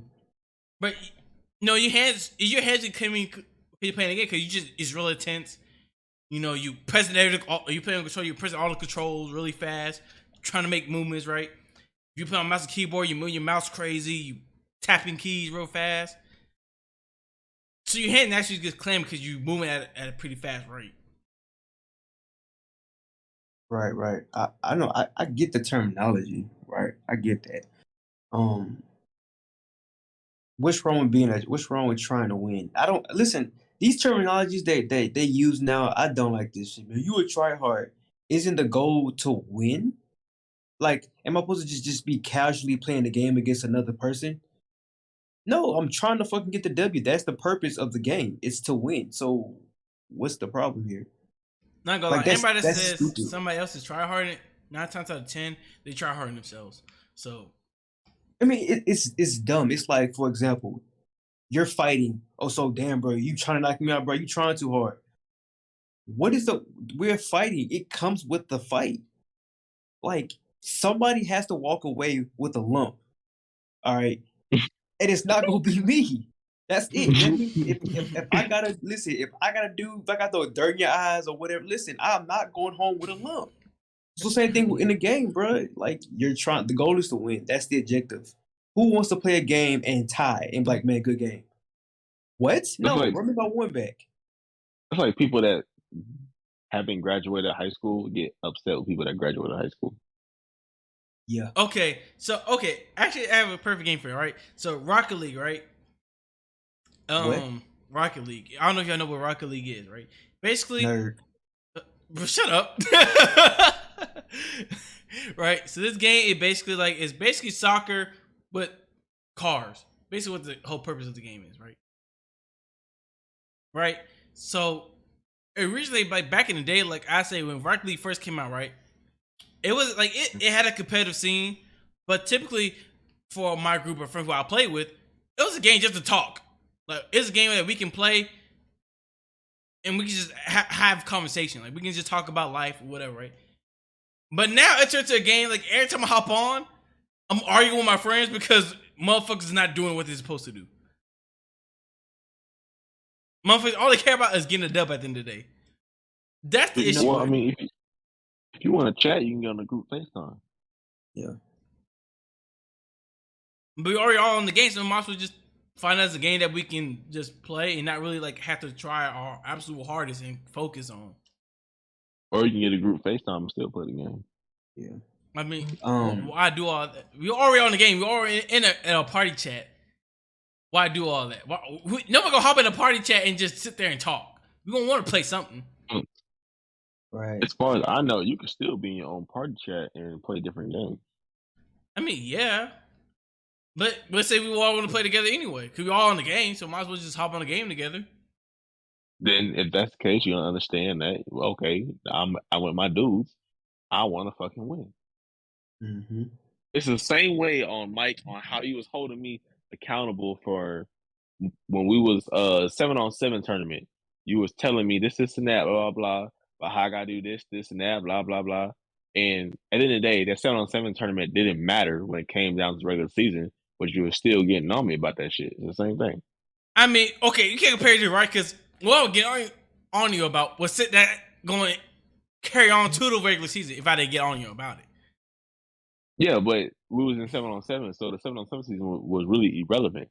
So basically, but you still got on me because you wanted me to do better. You wanted to win, did you not?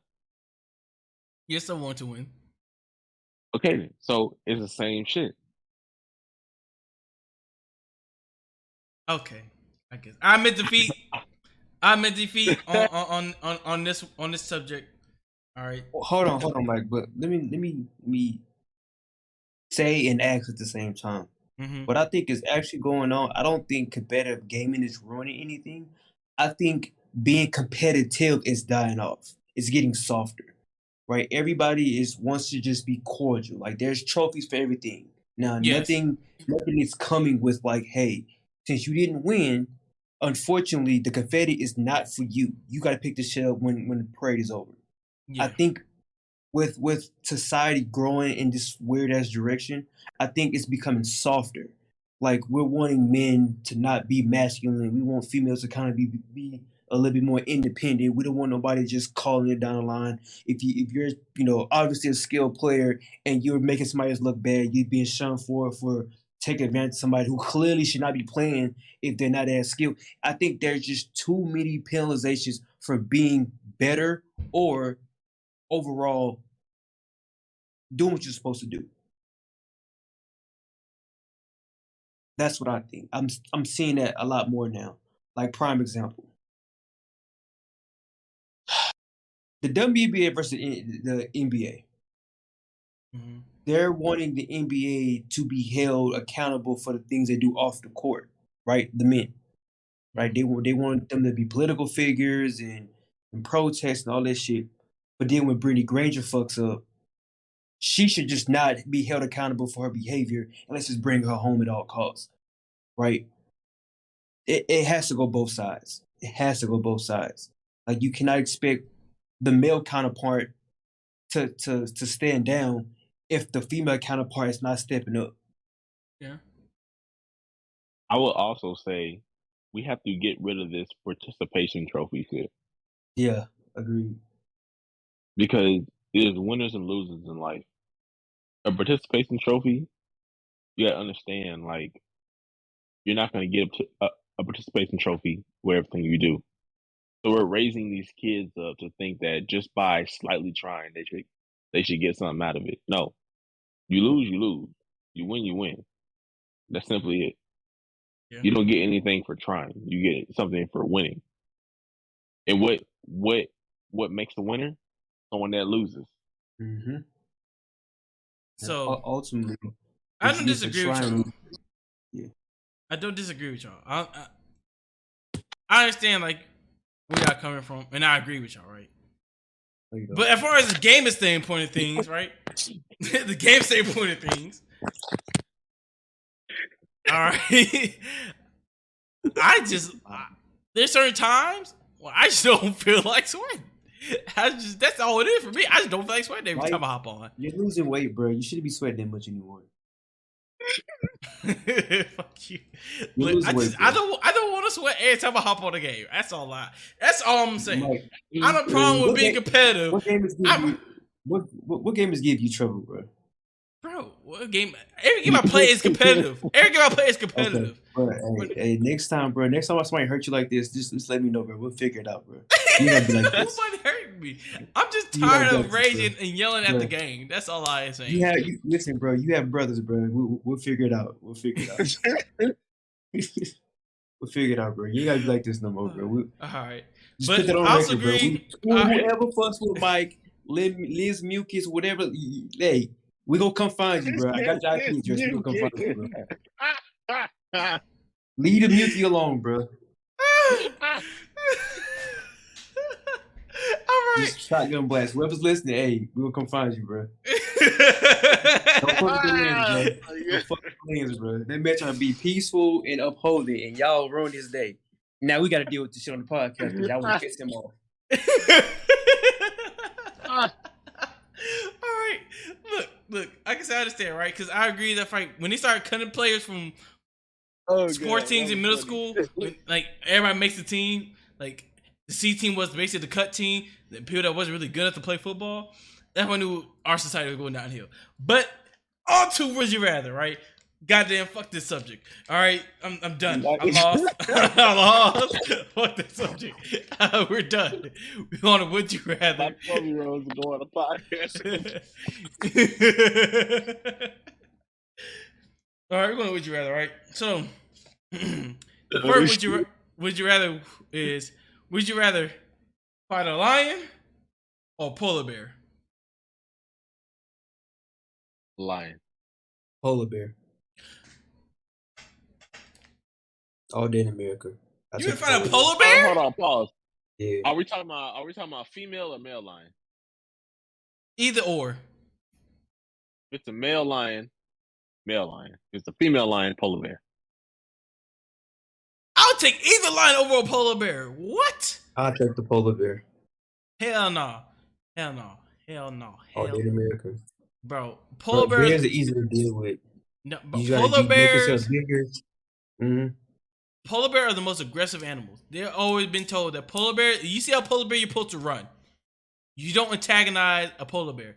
It's not a brown bear. It's not a black bear. Polar bears are one of the most dangerous bears out there in the world. Cause they're just aggressive animals. They smell. If you say a polar bear, it's already too late. They smell you 3 to 4 miles before you even seen them. Okay, so Mike, let me put this in context. How did the crocodile hunter die? Did a crocodile get him? No. Okay.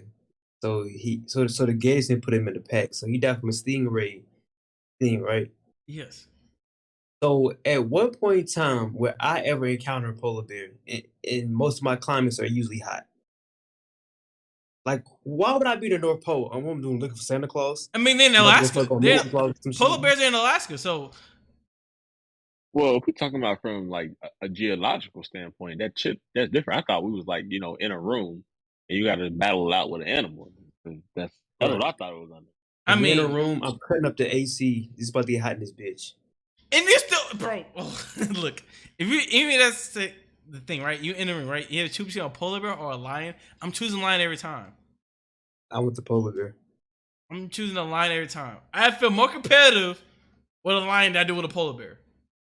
Do I have weapons, or is it just my bare hand? Oh yeah, you have weapons. I don't think that would be a fair fight. You were barehanded.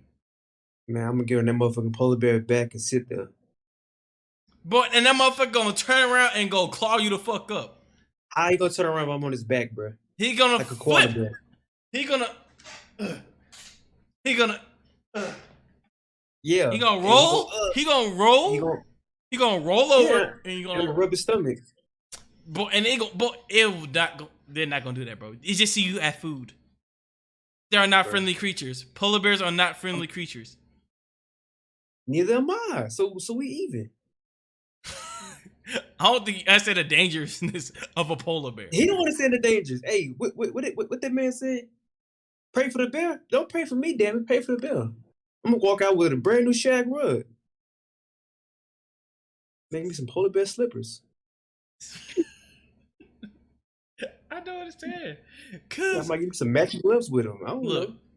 I'll tell you, I'll fight a lion. Because one, out of two creatures, a lion are more lazy than a polar bear. All right?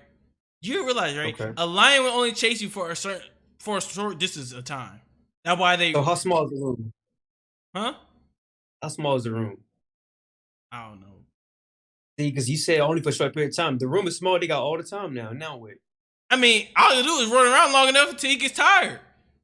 If you understand, if you're in a short room, you know how fast lions can get up to. Yes, Bruh, I understand you're that, in a and short I room. got dip moves. So I'm gonna dip the Right. fuck out of it. So you're running from an animal that is not only bigger than you in mass, but longer than you in length in a small ass room. Where you going? Where are you What are you going? gonna do with a polar bear? It I literally told you, I'm gonna get on his back and I'm gonna tame that motherfucker. We're gonna be cool after that. We might smoke a Bro, blunt. yeah, Mike. Mark Bailey in practice made you clap your hands together because you missed that bat. You are not that damn agile. You're gonna bro. First of all, bro, oh my gosh. Okay, first of all, Demetrius, y'all bring this up so many times, right? So fuck that. Fuck the would you rather. I'm about to attack this subject real quick, all right? Cause that play, all right, you already they love to attack me, right? They know I don't try as hard in practice. I don't try as hard in practice, right? Wow. So he made all right. So he caught the ball, right? Right. I ain't gonna lie, it looked bad. It looked bad, right? It was bad. It looked bad. I didn't try to break down like make a tackle.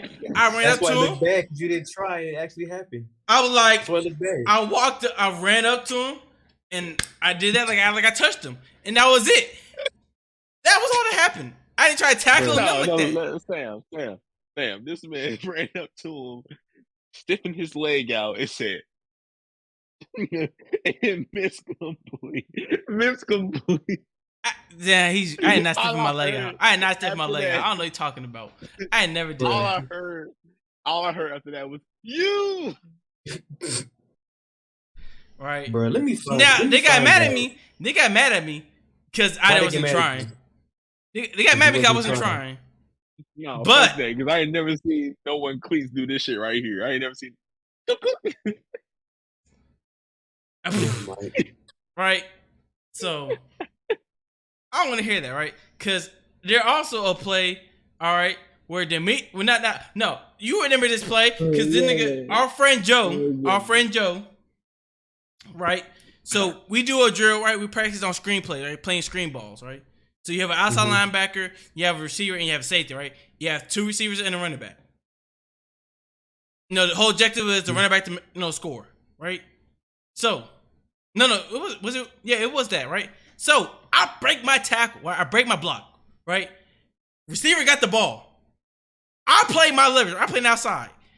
This dude that play receiver is doing dance moves. And I'm over here dancing with him. Where you going? Where you going? Where you going? For a good good 20 seconds, right? I'm like, where the hell is my inside linebacker? Or outside linebacker at? Because he should be coming to clean this shit up. Now, the outside linebacker is Joseph, is our boy Joe. And if you go back and watch the film, he watching it go down. He not running towards the play. He literally watching it go down. I'm sitting here praying to the guy I don't get dipped. He got nothing but open field. And I'm like, just go inside, bro. Like, where is my help at? My help is not coming. Well, being a dog. That's what it was. See, that's the problem with gaming too. You got a dog in gaming. That's why you want to play the game the way you do. Because you're not a dog. You ain't trying to get after it. Bro, the problem was that play. Bro, that was one play where I clapped my hand. That was one play, right? Outside that, nothing really crazy happened to me. Outside the whole Arlington Martin game. But outside of that, I was pretty much straight. All right. But back to what you rather, there's right? a whole bunch of times you've been cooked. Bro, by who? DT, Kevin Ellis, Rollins. DT never cooked me. And Kevin Ellis definitely never cooked me. DT will hit you with the same route every single time. Bro, no, DT ran a bullshit. Everybody know DT run a bullshit ass route. This man motherfucker run 15. He run 25 yards down the field and then run a dig after that. Bitch, you are not open by then. That's not a route. You can't run a post and then 12 yards to the. Not a route? Huh? A post flat is not a route? not 25, 30 yards deep into the field. The quarterback not looking at you at that point. I hit you with the post route, and I ran about 15, and you hit and close. That's and acceptable. Hit you with That's post acceptable. route. You run like all right, 50 yards in, and then you cut flat. That's understandable. DT wasn't doing that. He will run a post, and then about 20 to 25 yards in, he will cut in. Who doing that? Who's looking at you at that point? Nobody's looking at you at that point as a quarterback. You are locked up by that point. You Damn, bro. Mike, bro, hey, don't worry about it, bro. We're gonna figure it out, bro. You over there stressing, bro. We're gonna figure it out. I'm not stressing, bro. Demetrius attacking my nerves right now. I'm not taking the bullshit. I'm not taking the bullshit right now. All right? It's supposed to be a good, fun podcast, but Demetrius is attacking me right now. The reason why I posted those pictures on my story. You don't cook me, bro. First of all, you don't cook me. Shut the hell up. Shut the hell up. You don't not cook I've me. cooked you many a times. Okay, and I cooked you just the same amount. Your point is this man came to a casual 7-on-7 in an arm sleeve, tights, long ass shorts, a visor. it's a tight. What talking about? When I did this? Mike, now come on now. You know, rule of thumb: if you wear spandex, you automatically know you trash. Cause anybody wearing this shit, bro. Not talking about. So we play on a turf field, right? I'm automatically throwing tight. We play on turf because I ain't getting no turf burn for no reason. Fuck that. If I play basketball, cause I had no sleeves on, I don't want to get turf burns. Yeah, the sleeve, and you had a little workout, long cut. It's Texas, bro. So for no. We gotta talk about what I was wearing, bro, because we gotta like it's not Texas heat outside. I go like it's not Texas heat. With a hat on and them long ass cleats. Was y'all playing tackle, bro? No, we were playing like we were doing like 2-on-2s or 1-on-1s or something like that. Bro, even then, Demetrius wasn't cooking me. Even then, the thing about it, right? He talked all the shit. He didn't do shit the whole game. He didn't do shit the whole time. Hold on, Mike. We ain't on that. I'm trying to get a purpose of the gear that you had on. That's what I'm trying to figure out. So y'all not playing no tackle. Right. You got on tights. Was it windy outside? No, we're playing on turf. Playing on turf. So you playing on turf in the Texas heat, no wind with tights on. So you don't okay. It's turf burns. Look, on why I had tights on because of turf burns. How you get turf burns if you ain't getting tackled? Can niggas be diving and shit, bro? Niggas are just competitive. Who diving on 2-on-2? So if the ball's out of reach, right? I ain't diving for that shit. My fault. I'm the only dog on the field, apparently. My fault. No. That's not being the dog. Yes, it is. It's going for the bro. Are you trying to make a catch, right? Because you are trying to win. I'm trying to win the rep, right? Okay. If I'm trying to win the rep, right? Mike. If I'm trying to win the rep, I'm diving for it. It's all it is, right? Also, it depends who I'm playing with, right? Arguably who I'm playing, right? If I'm playing with more athletic people, yeah, I'm gonna do a little bit more just because of who I'm up against. How much? I'm gonna play a little bit more seriously. If I'm playing with like a bunch of people who I don't know and I see the comp, I'm like, all right, it's not really that serious. Of course, I'm not gonna really try. So, Mike, let me ask you this, because now I need to know: when you had on the pads, right, and you was geared up, right? Did you dive for the ball in pads? Yeah. Okay, because I swear to God, if you do this shit only in turf situations where you ain't gotta wear pads, but you wearing pads and you ain't diving, bro, I'm gonna question your existence in this situation because this make no damn sense. All right. Whatever I do, but for the most part, whatever I do in game, and we're playing like competitively outside, like on a Saturday or whatever, going out to the field, I do the same thing. Sam, I was in a Five Guys t-shirt and regular shorts and ankle socks and cleats and gloves. That was it. This man came with that. And the thing about it, right? The thing about it, he talks shit. Tight. He talks shit, right? Demetrius talking shit, right? But he done the same thing. That's the crazy thing. He done the same thing. I seen Demetrius go hoop, and then motherfucker come out full geared up. I seen Demetrius go hoop, and I come in, look like I'm about to go work out the gym. So What we doing, right? What we doing? Listen, Sam, let me tell you. I would come with one knee sleeve on my knee that I can't fall on, right? Okay. Cap. But continue. I ain't never worn no arm sleeve. You cap. If I'm hooping, I ain't never worn no arm sleeve. Yes, you have. No, I didn't. Yes. Now, let me say this. I've worn an arm sleeve when I brought those girls because I was trying to show out. But that in actual hooping session at 24, the only compression I'm wearing is tights. That's it. But so what's wrong with me wearing compression when we go to the football field? What was the problem? Because it wasn't just the tights. It was the arm sleeve, the hat, the gloves. Talking about the hat. Okay, talking about all of that. Can we ignore the hat? Because wearing the hat while playing football is pretty normal. Whoa, hold on now, damn it. Like wearing a visor while playing football is pretty normal. Bro, who Texas you doing out there, bro? Why you got a visor on? That was the thing back then. That was the thing. That people were. I've been on this earth for about 30 years. I ain't never wore visors to play football. Bro, I can't not once. Bro, I'm telling you, I'm not capping, I'm not bullshitting you. It was a thing, people, because I was doing. Who made you put it on, bro? Huh? Who made you put it on, bro? Just point them out, bro. We'll figure it out. Who made you put it on, bro? No, a visor. Hold on, pause. Where the fork at? Where the fork at? Oh shit, he using chopsticks. What's wrong with using chopsticks, bro? Now you're just being judgmental. Bruh, I ain't never wore a visor to play football. First of all, it's gonna get in the way because you trying to see and then no, you have it on backwards. So then, what's the point of having a visor on? Okay, come on, bro. Protect your neck. Come on now. Protect your neck. Protect my neck. Bro, you see how dark I am? You see how dark I am? I need any type of protection to make sure I don't become 3 times more darker. I need any type of protection to make sure I don't become 3 times more darker. Right.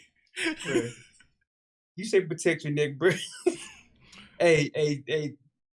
We're gonna cut this out the podcast, bro. You ain't say that. So you telling me you couldn't wear like a sweat rag or like that? You couldn't just how am I gonna play football with a sweat rag on? I do all the time.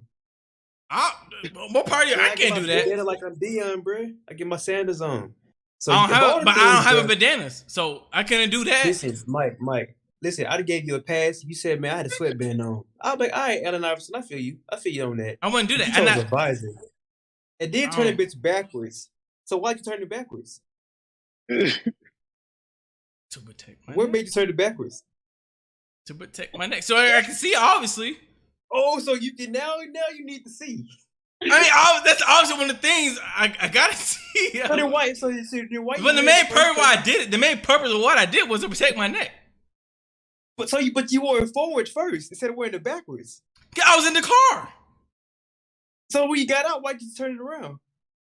I did turn when I got the car. I turned it around. Cause I'm outside. Okay. The sun hitting me now. I thought what it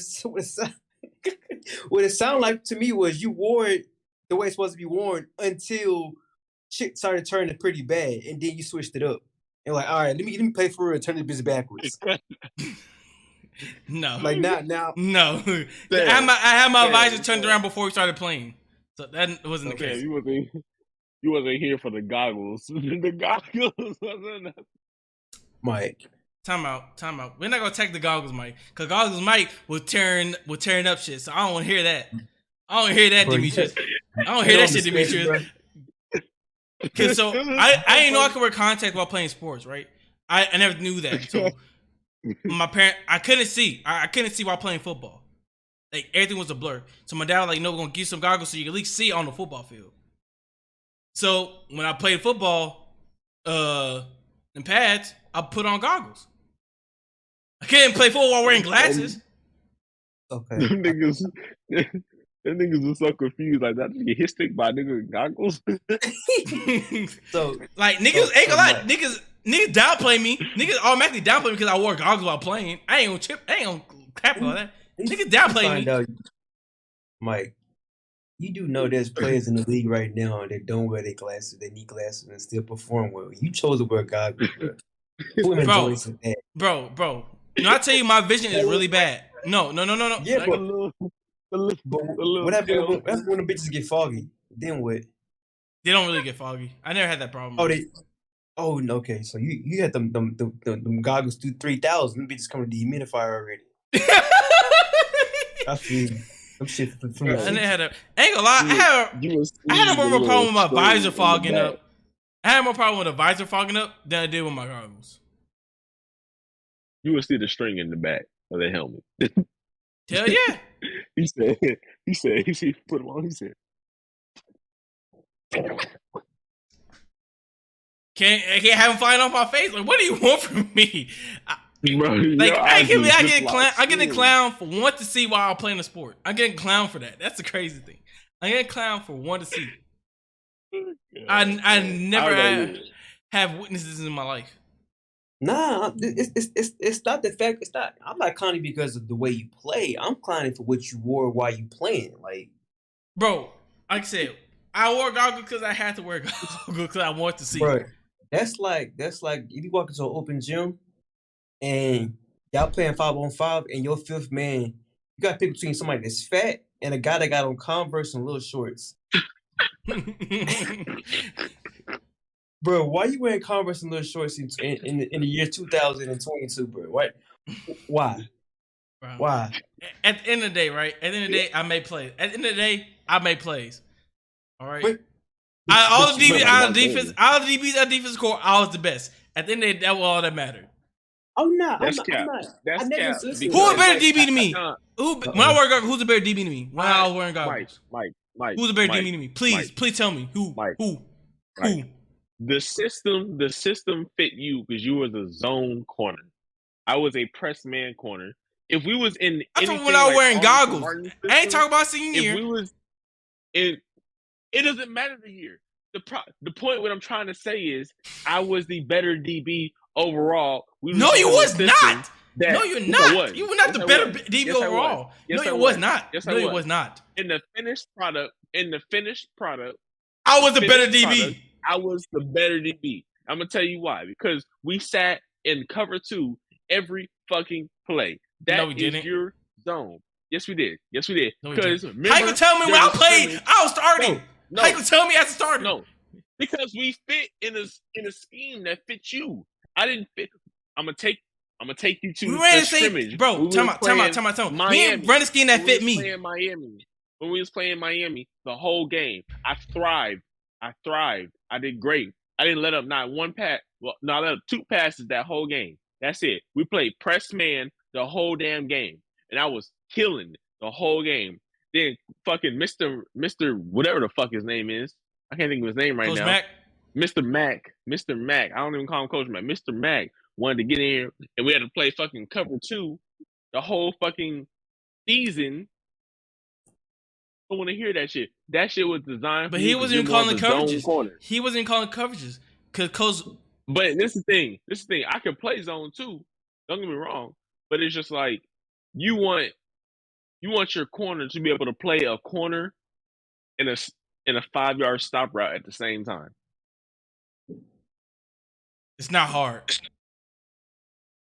Really. When we play with the exact same safeties, when the safeties wasn't getting there, and you got blamed for it. You remember those meetings? Where we got blamed for not defending the corner, but we trying to sit there and try to defend a corner. You got blamed for it. I never got blamed for it. Well, if anything, I got told you should sink a little deeper. If anything, I got told I got sink a little deeper. That's the most I got told. Coach, Mr. Mac liked you for one. He ain't like me because you're a dickhead. You're uncoachable. That's why. Out there, I'm very coachable. Actually, I ain't never had no problems with no other coach besides him.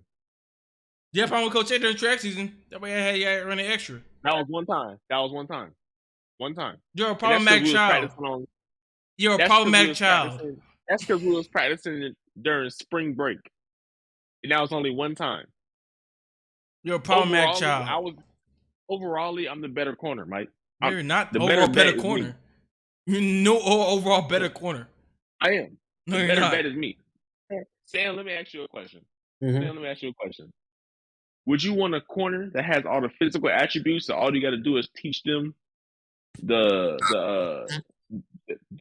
intellect of the game, or would you want a corner that doesn't have the physical attributes and not as fast, not as strong, all the other stuff, but But knows make the more intellect of plays. the But game, make more plays. but still gets beat?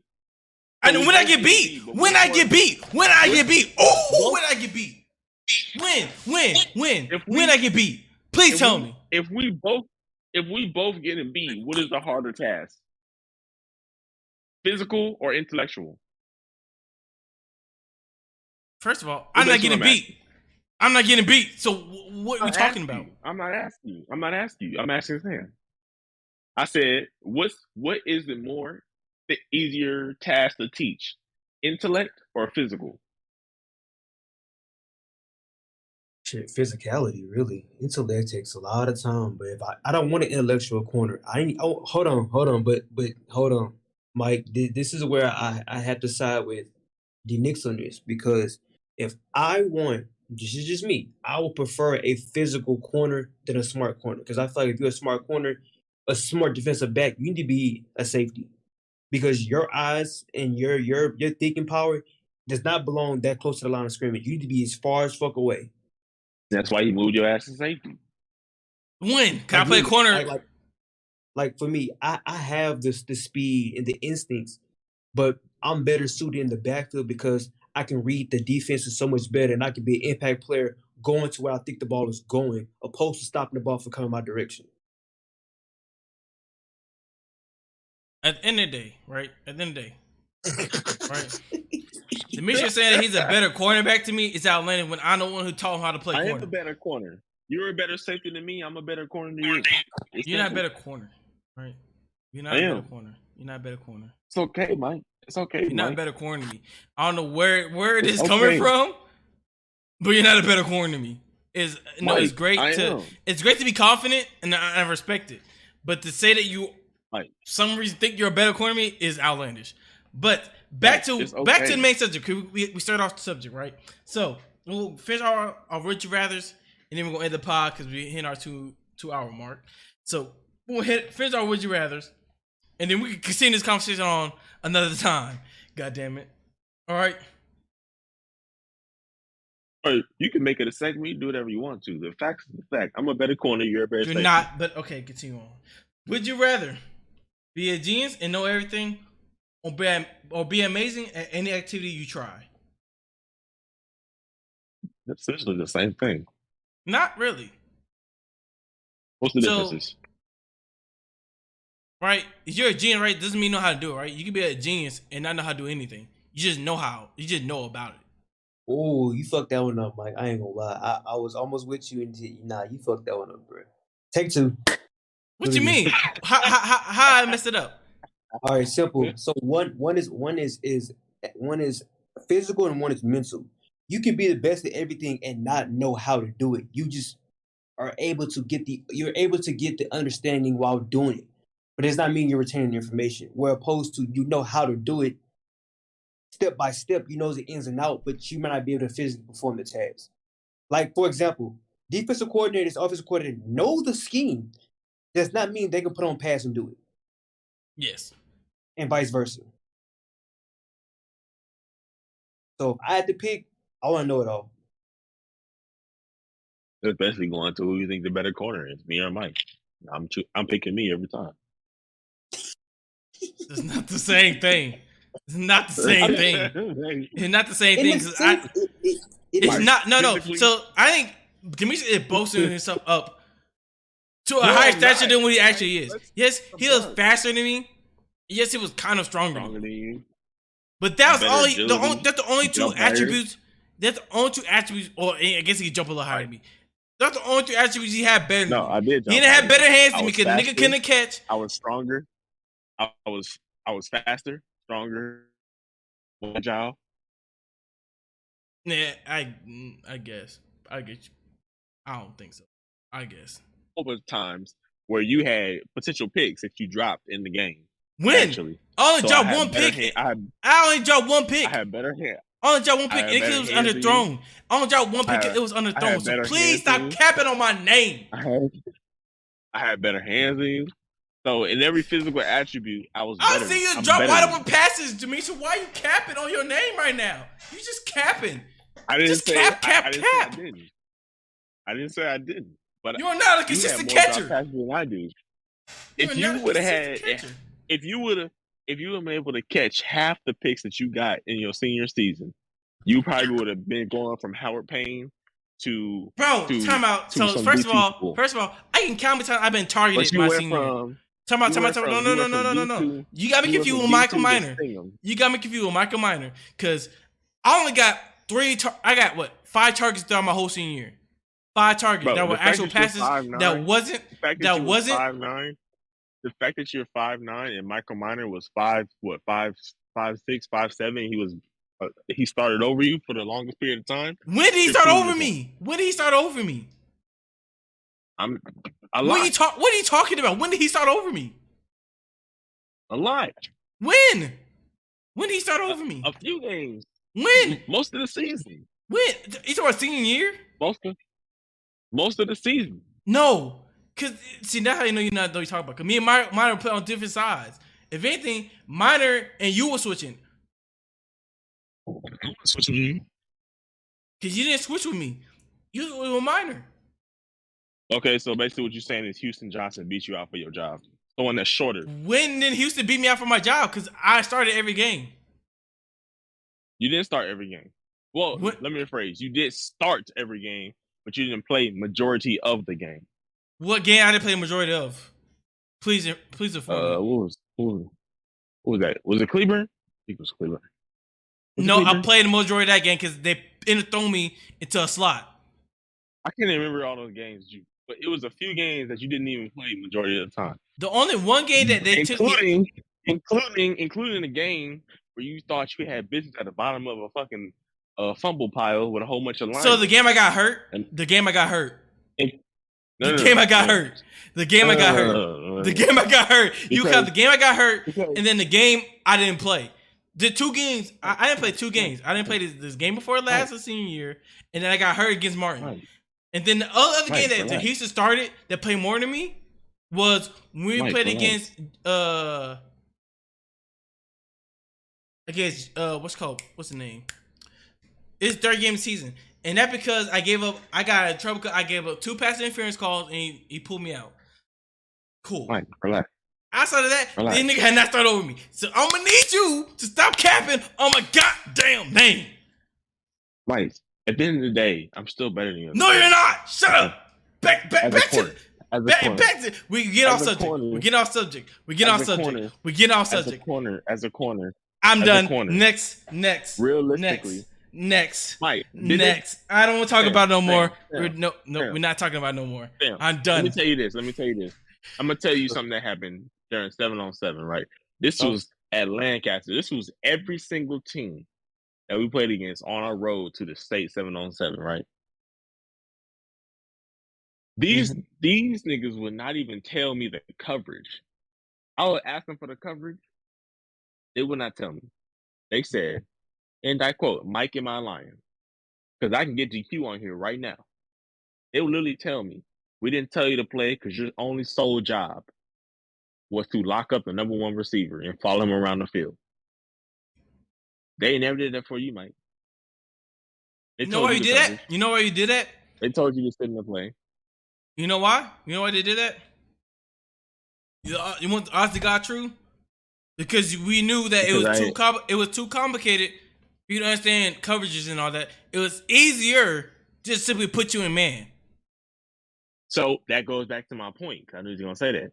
Would you rather have someone that is physically able to get the job done? All you got to do is just teach them concepts, or try to get somebody to be physically better? It'd be faster, be stronger, more agile, more athletic, all the other stuff. No, because if player 1 who don't know anything can't get the job done, you know he's agile and faster and everything, but player 2 can get the job done, I'm gonna take the smarter kid. But I did get the job done. But you're limited. The problem is you're limited. That's the problem. my limitedness is You're due limiting it to because my you didn't intellect. understand how to run other But stuff. so let me ask you this then. If I'm limited as far as intellect, but I'm still not allowing no touchdowns, how is that bad? It's not bad. But who said I was giving up touchdowns? So what's the point you're trying to give up here? Yeah. You saying like I was giving up touchdowns, so what's the point you're trying to give here?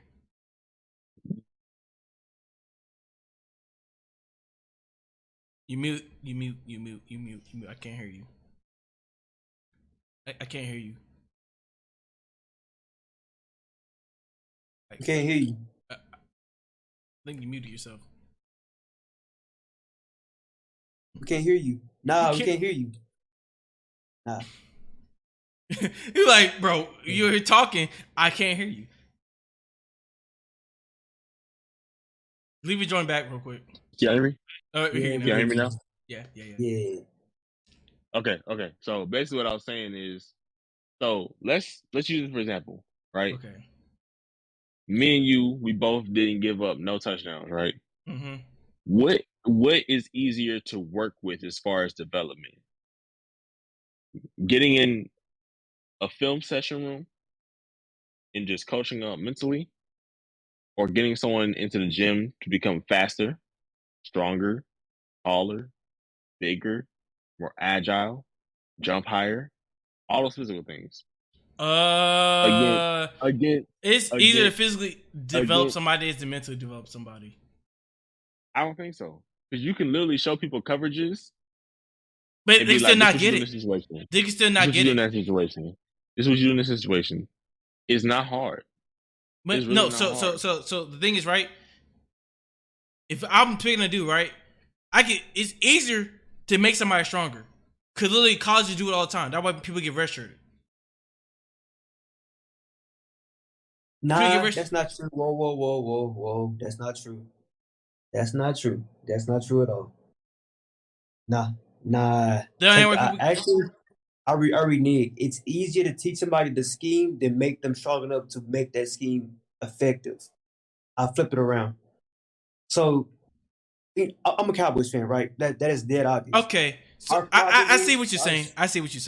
Okay, yeah. So I understand, right. So I mean, obviously, right. If somebody don't fit your scheme at the get go, what's the point of picking him up anyway, right? What's the point of bringing him to your school if he already don't fit what you trying to put out? Development, right? That proves my point. I didn't fit in the North Carolina defensive scheme. Huh? I didn't fit in the North Carolina Panther defensive scheme. That's what I'm trying to tell you. Because when we ran Miami for that whole scrimmage, I was thriving. And you cannot say otherwise. I was thriving. I won. Because 93%. I'm trying to confuse what the defensive you talking about. Because we ran the same defense. Exactly. We ran the same defense every time. So no, but even we had our D1 corner on the other side. My junior year, we still ran the same defense. Okay, well, we're talking about senior year when we was both on the same team, both on the same squad. What I'm saying is when we ran the scrimmage and played Miami, which is press man, simple cover two, if you want to use Madden terms, right? Under cover two, or whatever it's called, right? It's really just a cover one. Whatever. We're using Madden terms. That's what, just keep it simple. I was thriving. Great. We was having a great time. Literally, I was winning 93% of the time, right? When we went to the season, that's when we sat in cover two zone. We ran cover two, 3 low. I know. When I'm in this game, we're more than just cover two. Either way. Base coverage was cover. I ain't gonna lie. So yes, our base coverage was cover two. Either way, it was still zone. So when we started sitting in zone majority of the time, guess what? My production went down. So what I'm saying is I did not fit in that scheme. That scheme was fitted for more of zone players, intellectual players like yourself. I mean, Miner's thriving. He's more of a man player. No, he's not. No, he yes, wasn't. he is. Miner was a man corner. I was more of a press man. Just give me my assignment. Tell me to lock this man down. Tell me where to go. I'll follow him around, and that's it. Not a zone, having to read the defense because I wasn't that intellectually smart as far as football. I have as much football IQ as you. You had more football IQ than me. So you thrived in that defense. I mean, yeah, but you feel what I'm saying? Even then, it didn't matter anyway because on my side of the field, they didn't throw it. After that first game of the season, did not throw deep on my side. After that game, all that I got was bubbles. Which game? Which game are you talking about? The very first game of the season. About, that's the only time I got a deep ball. After that, I never got a deep ball after that. All thing I got was bubbles. But you didn't argue the point of what I'm trying to make. The point of what I'm trying. Yes, you did not get beat. I'm not saying you didn't or you did. What I'm saying is the fact that you didn't get beat because you fit that zone comfortably. I wasn't a zone corner. Now that's a fault of my own. Yes, absolutely. I wasn't comfortable in zone. I was it. Now if you take Arlington Martin that played press man the whole goddamn game, I would have thrived in that, proven by the scrimmage that we had when we played press man by Coach Leggins the whole game. That's what I'm saying. Coach Leggins at the school that year? Mr. Mack wanted his corners to play conservative. My play style was aggressive. Now it's up to the DC to pick which kind of corner he wants, obviously.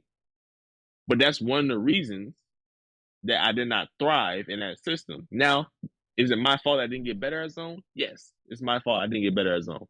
But what I'm saying is that wasn't my natural thing that I wanted to do to begin with. That's why I didn't thrive in it like how you thrived in it. Because you can dissect the defense on the move. I want you tell me, lock this man up. I don't care if he's in the slot, left side, outside, backfield, tight end, lock him up. That's all I need. That's what I'm saying. I guess. I'm done with this conversation. So am I wrong, Sam? Am I wrong? Am I wrong what I said? No. I ain't gonna lie, I cut you out at like halfway through your comment. I ain't gonna lie. I'm done arguing this topic. All right. Niggas don't want to hear the facts. It ain't even facts. This is just pointless. It is facts. It is facts. I'm not arguing no more. All right. Would you rather restart your life? Would you rather restart your life with the knowledge you have now, but as the opposite gender? Or what? Oh shit. Okay. Or restart your life, all the knowledge you have now, but 75 years in the future. Say it last week. So, would you rather? Oh no, just the second part. Yeah. The first part, I don't want to hear that shit again. Restart your life with all the knowledge you have now, but 75 years in the future. It's not restarting. But 75 years. I ain't trying to take no dick. So essentially, you want me to be a toxic bad bitch? Is what you're saying? That's what you're saying, right? Okay. I mean, I ain't say all that. You said that. Just go ahead. Hey, I'll be Samurai Jack at this point. Let's plunge me into the future where they flying cars and shit, and I'll figure it out because I ain't trying to be a bad bitch. I ain't trying to take no dick. I'm trying to give dick. There's the difference.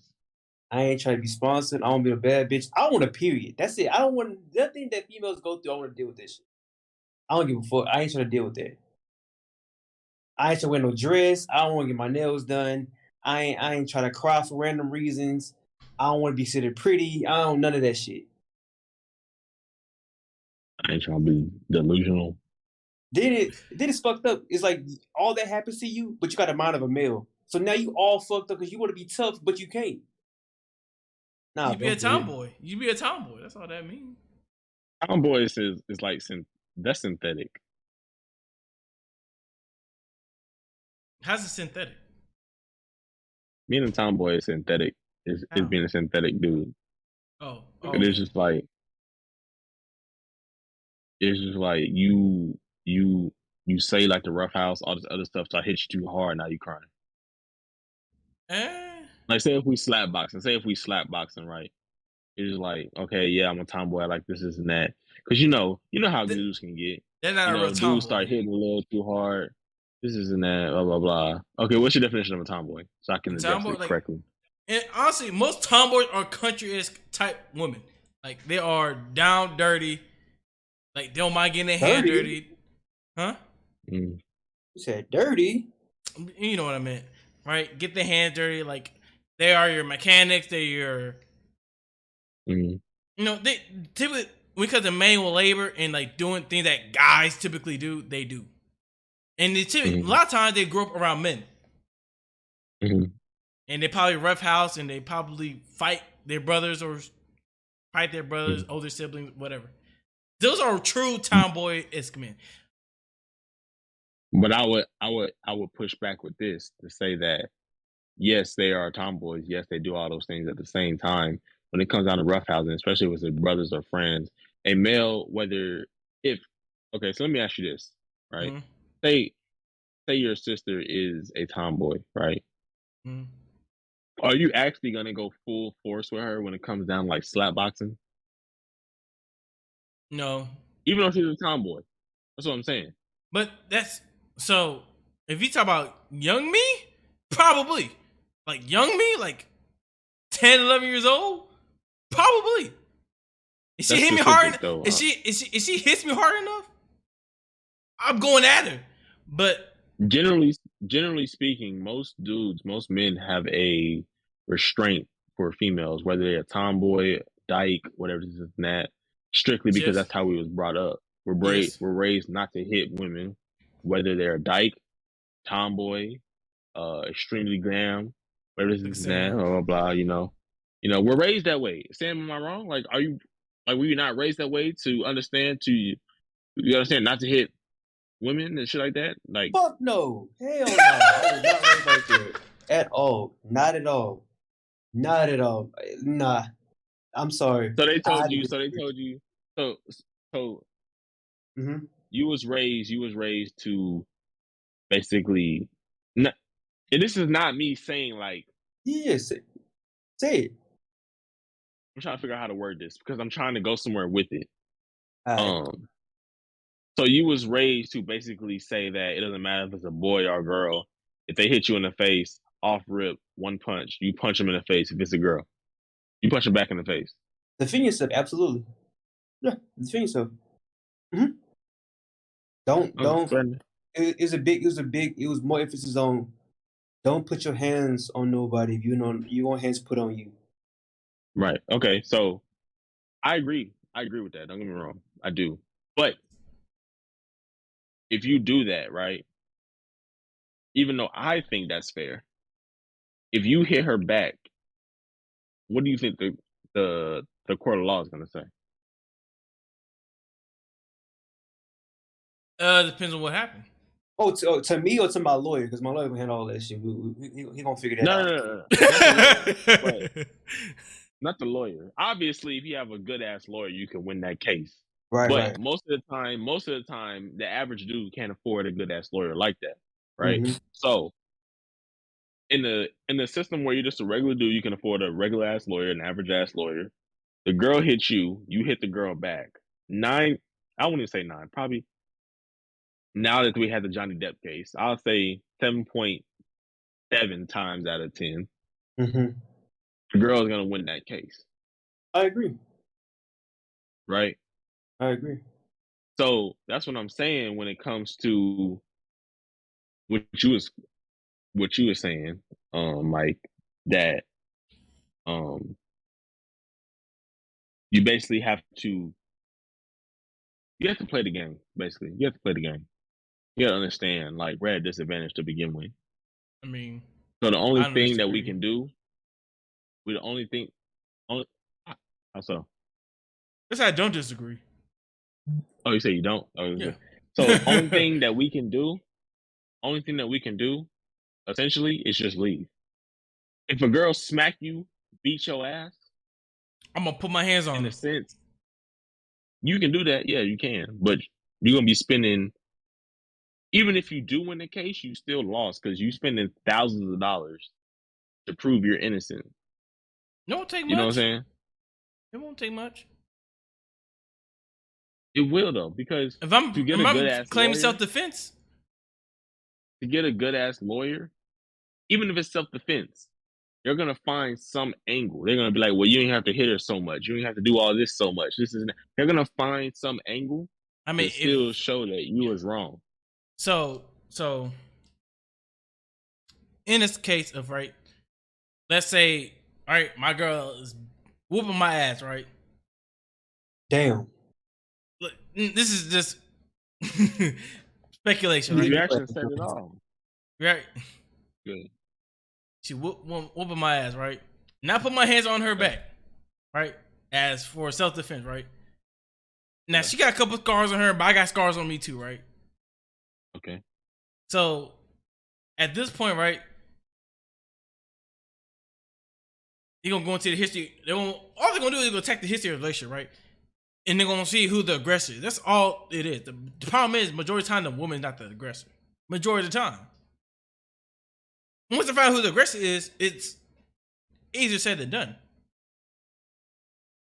Well, my pushback on that is, yes, you are correct. They're gonna go back on history and see that the woman's not the aggressor. Yes, absolutely. But the simple fact that if y'all both have scars, you have to understand, Mike, that we are not held to the same accountability. Men are held to a different accountability from females. Yes, I understand. So this.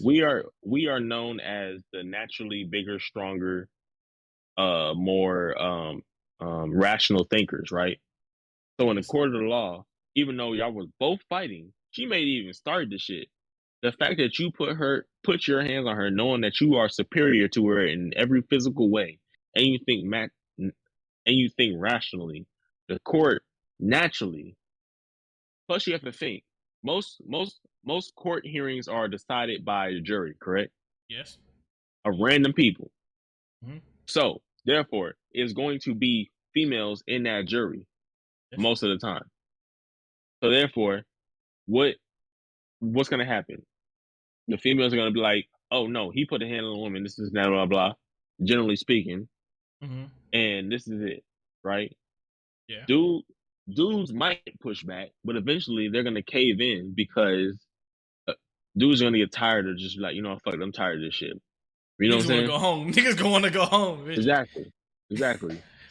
So what I'm saying is, your deck is stacked against you from the beginning. The minute that you do that, the minute you make contact with a female in a harmful way, your odds of winning that goes down half every single time. So if she hits you and you push her, half. If she hits you again and you push her again, half. If she hits you again and you stop her, grab her, push her down, that's half. So if she hits you, it's like a like, you know what I'm saying? It don't hit you as much as you hitting her. So the point is, what I'm saying is, now is there females that it's more females now to understand that concept? Yes, absolutely. But at the end of the day, they can understand that concept and they can be like, oh, well, yeah, he did hit me, but that's because I did this. But in the court of law, they're not going to view it as that. Even though the woman said this, if it came down to it, that comes the female is still going to question. No, if a woman said I did wrong, that will come into as evidence towards the case. No but woman was still going to win. If a woman trying to win a case on that, they wouldn't never say that. They wouldn't never say, oh, yeah, I provoked him. But even if you win that case, you still lost because you spent thousands of dollars to prove your innocence. All she had to do is say one lie, or she got to get a lawyer too, so we both lose. Or one little scar on her face. This isn't that. But you understand, you're still losing because even when you get in the outside world, you try to get it. Say you have a job. Your job find out about that. They fire you because they don't want their image attached to that business name. Now you have a hard time finding a job because you're trying to find a way to How will find they a know? job, but all Because they What you don't look mean? up your court case. If you won the court case, they're not going deep in when the initial hires. They're not looking into your court we cases. live in a world of social media, Mike. I know, but who's digging it up? Who? Speaking of people who You'll be I know, surprised. It only takes one camera and one post.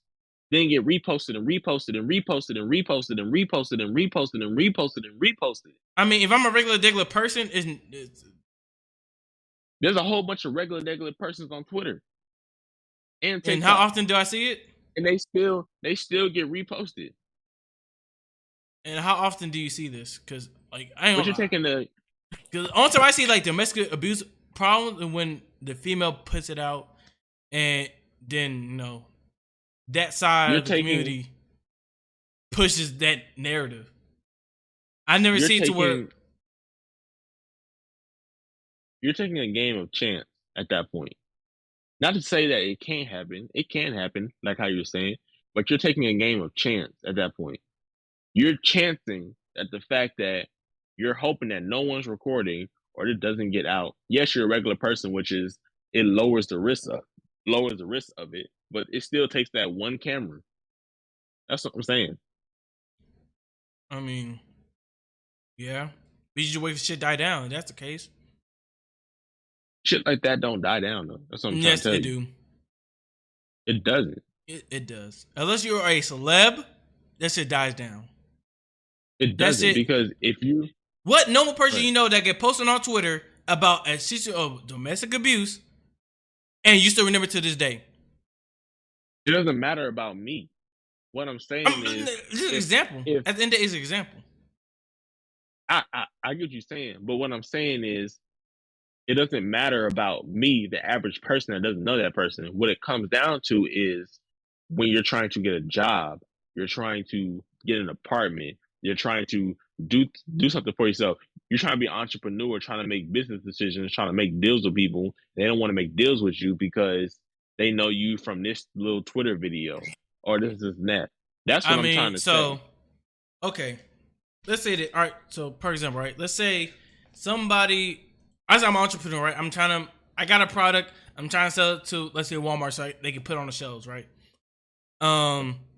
Let's say I got into a situation when I, put hands on a woman, right? I won the court case, but there's the situation of me putting hands on a woman, right? So, Okay. if I try to push this product when it just happened, nobody gonna Some sit there. businesses, Nobody businesses- is. Nobody is. As a business person, nobody gonna push it. If it just happened, no one gonna push it. Because first thing, all right, maybe come out again when this stuff dies down. Wait for it to die down. even then, let's take the Ray Rice situation.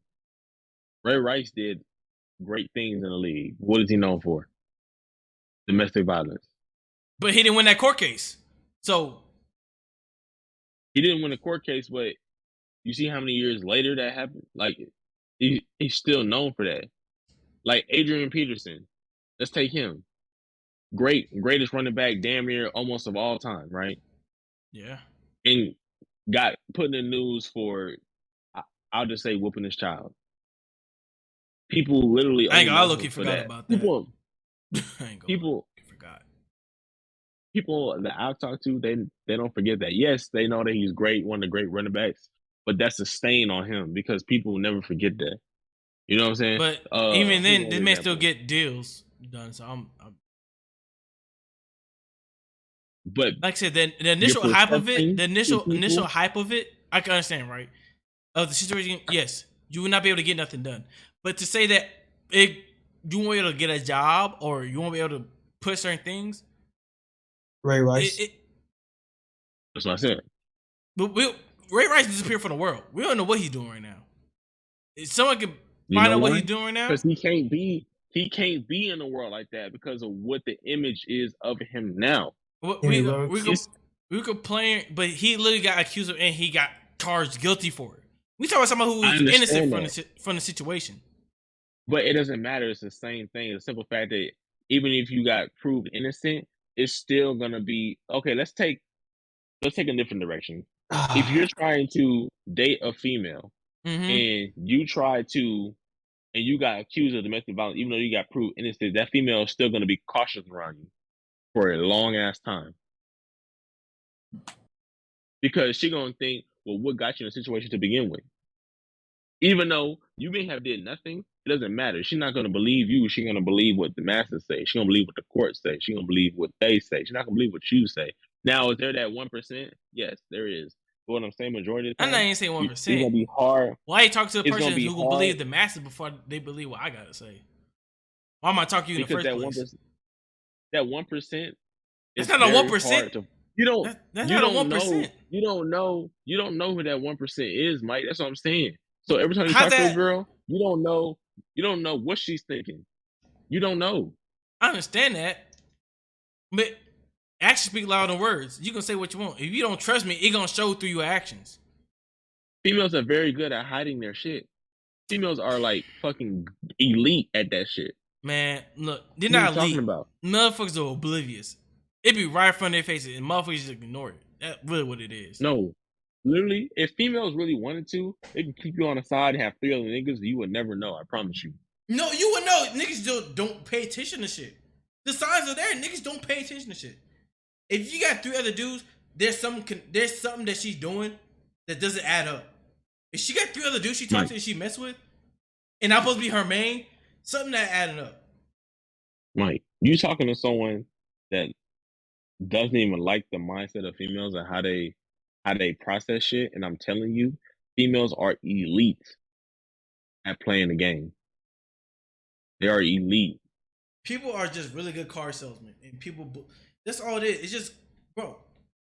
Me and Sam had this conversation. Some people are just really good car salesmen, and they're really elite at it.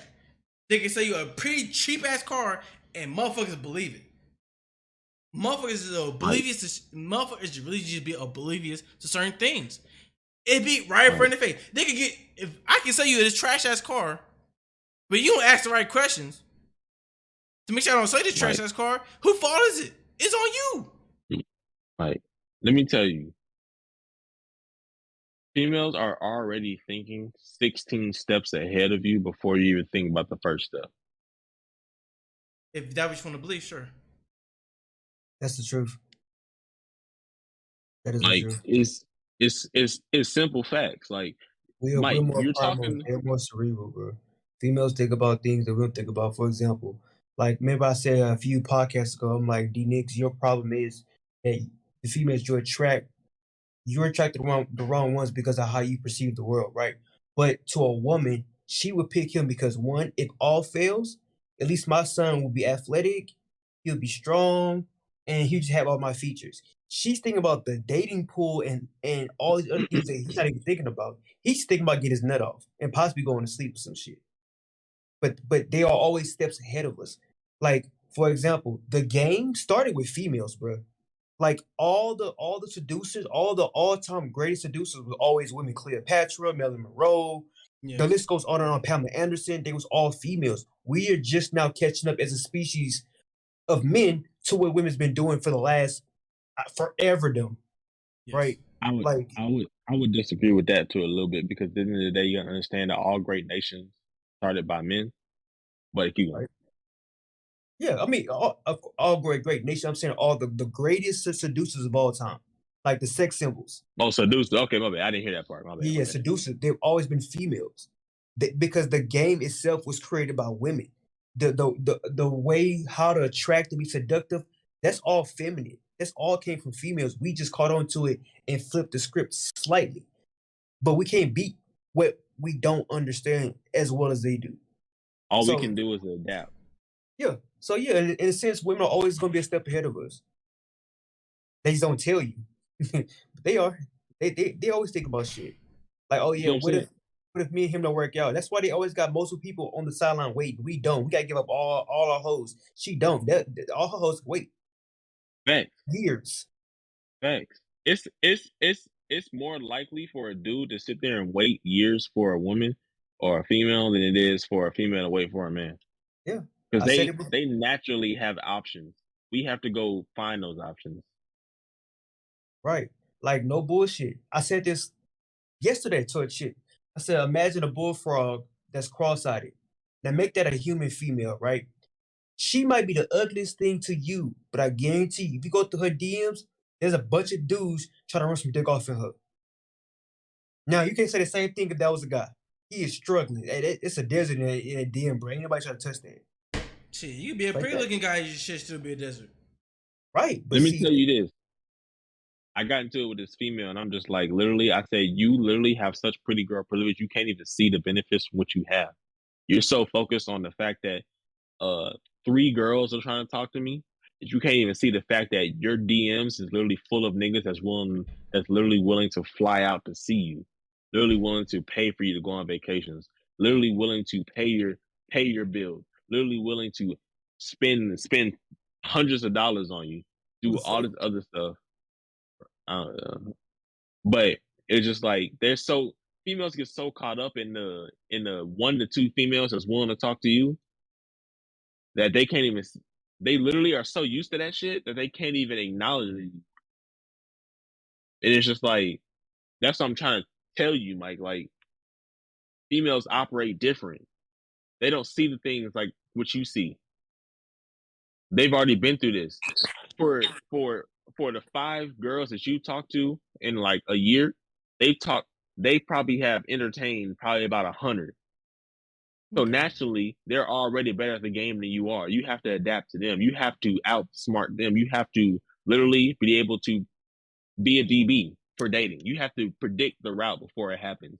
And if you bite wrong, guess what? You'll get burned real bad. If you bite right, then guess what? You win. I understand. I I agree. mean, I can't say I Vigilance. disagree. I mean, Vigilance.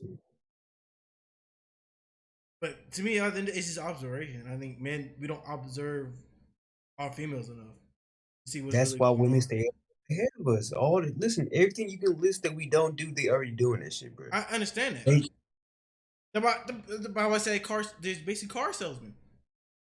If in the end of the day, right? They're really good car salesmen. They selling me a product, and I'm just sitting here believing it. If I just sit back and watch, or actually look into it, I'll get the actual truthful But answer. that's the thing. Before you even get to that car salesman, you need to do your research about that car to begin with. True. So you need to know you can't go into a car dealership blind, not knowing shit. They're gonna finesse you. They're Of gonna course. finesse you out of all your money, just like a female. You have to go in there. You have to know what the fuck you talking about. You have to know the worth of the car. The car is you, right? You Yeah. have to know what you are and are not going to do, Yeah. right? It's the same thing. Like if you allow a female to just finesse you, most of the time, 9 times out of 10, they're gonna finesse you. Like as simple as that. Yeah. Now, is there that few females out there that's not going to finesse you? And yes, they are. But it's just like most of the time, especially because we're getting older. Like I'm 24. You're what? 23 now? 23, 24? We're the same age, Demetrius. We're all okay. We're all basically around the same age. We're all like adults, right? You got to realize females are to that age where some of them are realizing, okay, their clock is ticking. They want to have kids, they want to have families, this and that, because they know once they get to a certain age, it's a high risk pregnancy, all the other stuff, blah, blah, blah. Yes. Right? So they're applying more pressure. It's not like high school where they're just, they didn't think about that shit. They like you for you because you cute and this and that, blah, blah. They're the same thing. They're looking at you. When they look at you, they're evaluating the next 40, 60 years with you every time they look at you. So when you're shooting your game at them, they're not listening to what you're saying for what you can do for them now. They're looking at and thinking about, okay, what are we going to be like for the next 40, 60 years? Understandable. But shouldn't us as men be doing the same thing? Hmm? I think that's the issue we run into. That as men, we don't think like that, right? We think about the next. Well, that's what Sam was saying. We're not thinking about that because we just worrying about getting the nut off and going to sleep. I'm not worrying about this fucking girl that's in my house right now. I'm trying to fuck and spend the rest of my life with her. I'm not worrying about that because I'm gonna say this. Name one besides the exceptions to the rules, like the fucking Holly Berries and shit like that. Mm-hmm. Name one female that's 40 years plus that you would be like, oh, I'll be with her right now. Okay then. So now flip that. It's plenty females that have named hella dudes The like Rock, The Rock, what's his John name that Cena, played in Denzel Tyler Perry's Washington. mate. Exactly. We we are we start with no value and we have to gain our value over time. Mhm. Females are born with the value. They are born with their value, right? We are attracted to them. We True. then thus have to gain their attraction to us. Yes, we have physical attraction. Our physical attraction is for us to gain their attraction. So us looking good is for them to give us attention so we can attract them. It's not oh, I'm attracted to her, she's attracted to me. It's not like that. Majority of the time speaking, Yeah. you know. So we have to look good so we can gain their attention for them to be attracted to us because we are attracted to them. Now, what I'm gonna say about that is after that, after attraction is already established, then it's on them to show why I should cuff you. Because I like you, I want to talk to you, I want to fuck you, but now I have to see, not have to see, but now hanging out with you over time, I will understand if I want to cuff you or just use you as recreational use only. Did I'm that gonna make answer. sense? Yeah, I'm Yeah. gonna answer that. So let's go back to a man's value to a woman's. A man's value used to be how much he worked and how much he was able to provide. That was what usually was attractive. Because back then, like 60s and 70s and the 50s, everybody kind of dressed the same. Nobody Mhm. really stood out unless you was really, really rich. But again, your value came from how much you made, not what you wore. What happened over time was guys finally kind of like figured it out indirectly. So more Okay. guys became more handsome. So females were Okay. like, "Ooh, he's cute." So instead Right. of judging him how much he works, they start to become attracted to themselves by using us men as windows. I mean, as mirrors, in a sense. So now they're choosing guys that remind them of themselves, which means you don't have to be a hardworking 9 to 5 or none of that shit. Now you just can look good or essentially do what they do. That's what's going on with a lot of guys, Mike, with the Hoochie Daddy shorts. Right. Guys are doing more things that females are doing, and females are finding that attractive. To Right. where the guys that work hard like Dnix and myself, it's a struggle because we're not riding that wave of trying to be not a feminine man, but an attractive man to the woman's eyes because we're more focused on being a stronger, more developed, and encouraging male for a woman. Right. And they don't like that Right. shit until they get older. Right. Then all of a sudden, then yeah.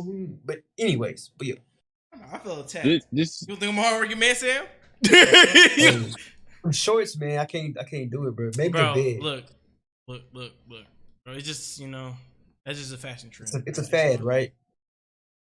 It's just a fashion this is trend. my thing about it. So what I'm gonna say is, yes, everything Sam said was correct. Absolutely. My issue is, so put it like this. As we are all sitting here, say this is one girl that you want, and you've been wanting her for forever. She continues to give you the runaround, this, now, blah, blah, blah. Mike, you witnessed this in high school. I'm not gonna name no names, but you witnessed in high school. Damn. Where you pursue this girl over and over and over, and as soon as you're about Oh, to wait. give You're up not talking on about her, me. You're talking about somebody she else, right? gives you. I'm talking about me. I went through this in high school. Oh, I was Oh, talking Every about I was power somebody saying hour, else. like, damn, Mike. Damn, every Mike. power hour, right? Every time I'm about to give up on a girl, she would give me like a an inch, keep me on for like the next couple months, Hot and right? cold. Literally. And then I would go back to, I'm like, okay, she's feeling me, so I wouldn't give up hope, this and that. That's what I'm doing at, where females know how to play the game. They know. They know. They are aware of what the dude is feeling and thinking. That's why they're so good at being Mm-hmm. able to play the game. That's Mm-hmm. why, like, when I tell dudes, flip the narrative. I'm not saying it from a spiteful way, like fuck females, this and that. I'm saying that because they are going to do that to you. I genuinely believe if you show one female too much attention and make them feel like they're irreplaceable, I'm probably going to push back by Sam when I say this. They will take advantage of this most of the time. Not all. Most of the time, they will take. That's not even coming from a hurt place. I'm literally telling you this because I genuinely believe that most females, if you show them that they are irreplaceable, they will They will proceed to fuck with their options because they know that you're not going to go nowhere. Because they know that you are trying to chase them. I could definitely agree with that. I mean, Demetrius, we seen it with me. We literally seen it with me with the whole old girl situation. Remember, I basically didn't go nowhere. Cheated on me. Went back to her. Dated somebody else. And I wish she was afraid for when he got somebody else now. What's going on now? That's so she had to hop in and be like, nah, she ain't good for you. She like, I'm about to lose my number one option. Exactly.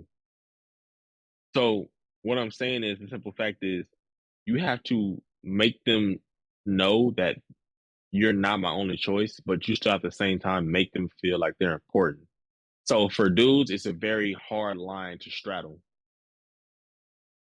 So a girl can be like, oh, well, I don't like you no more. Go to the next dude. I mean, yeah, go to the next dude. It is way more easier for, I don't care. And this is one of my pushbacks on Fresh and Fit, because I love my Fresh and Fit.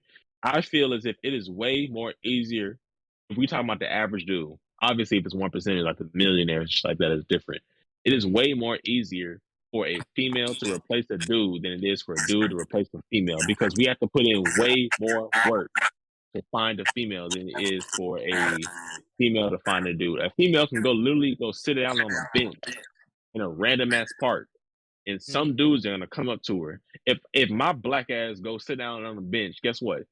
Ain't shit gonna happen but fucking birds gonna land in front of me and eat some retarded shit. Yeah. That's it. And like, females literally cannot see the disadvantage. They feel as if, oh, this is a man's world. It's really not a man's world. It's really not. Y'all winning in every aspect. Only thing that dudes control is leaving and who gets cuffed or married. That is it. We can't even speak how we want to in the workforce. Like, come on now. Like, if you say anything close to, if any female finds anything disrespectful to what you're saying in the workforce, guess what? They go to their boss, guess what? You're fired or suspended. But they literally made niggas ain't shit into a famous phrase that is laughed upon to put the black man down. I hate to get on my black man soapbox, but that's literally the truth. Females literally made that shit a laughable phrase. But the minute black men be like, I'm gonna find me a white woman, now we not loving our black queens. But black women can say, and it's not even an attack on black women, but it's just like, black women can literally say, I'm gonna find me a white man, and guess what? We can't say shit. David Samuel said it best. Women of today's time are more than spoiled. They have many outlets that will take any type of narrative that they're pushing out and support it. If a man says something, he has to shut the fuck up. Literally. I'm gonna take it a step farther, because I won't hold my tongue. I'll say it. And Sam, just hear me out when I say this. Just think of the logic behind it. Don't think about the feeling, because I'm all for human rights. Don't get me wrong. So when I say this, just hear the logic behind it. When it takes two people to have sex and have a baby, right? Correct? Mm-hmm. So if you get the girl pregnant, girl decides to keep said baby. Mm-hmm. You are then forced to be a father, even though y'all both really didn't want the baby. Y'all wasn't planning on having no baby, right? Y'all are both in this together. Y'all both decide to have sex. She opened her legs up. She decided to lay her head down. She wants to keep the baby. Now you're forced to pay child. This is a situation where y'all ain't together. Obviously, mm-hmm.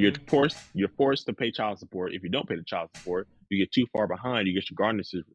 You get your check. Wages. Garnished. Right. Mm-hmm.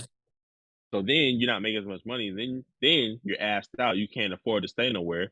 So therefore, you can't afford to stay in said house. You can't take a shower. This is now you become homeless. You lose your job, right? So you lose your Mhm. job. Now you're either homeless and or you get caught by the police. Now you're in prison. You're still racking that child support up, and the female just gets to live scot free, spend that money however, whenever, whatever, on however she wants to, right? Now let's flip it, right? Say you get girl pregnant, father, dude wants baby, girl doesn't want baby, girl decides to get an abortion, even though father wants baby, and that's it. No accountability is held. You're just asked out, right? I get it. It's your body. I understand that. But females want to be fair so bad that that's fair, right? I agree. But they only want fairness when it benefits them. They don't want fairness when it comes to not benefiting them, I agree. right? I agree. So I don't I don't really have any tolerance for when females be like this, and that, blah, blah. That's not fair, this, and that, blah, blah, blah. You can literally wrap your legs around me and force me, if we're having sex that we both agreed to, and force me to nut you because you didn't let me go and I told you I'm finna nut, and I'm stuck with you, and you can force me into fatherhood and paying you money on a monthly basis, and I'm asked out, I have no choice, or I'm going to fucking jail, and you get no repercussions from that. I agree. So when females be like, "Oh, this is a man's world. Oh, we're at disadvantage," you're really not. That's what I'm telling you, Mike. To go circle all the way back, you have to understand females, understand how they operate, understand that females are always thinking ahead of the game.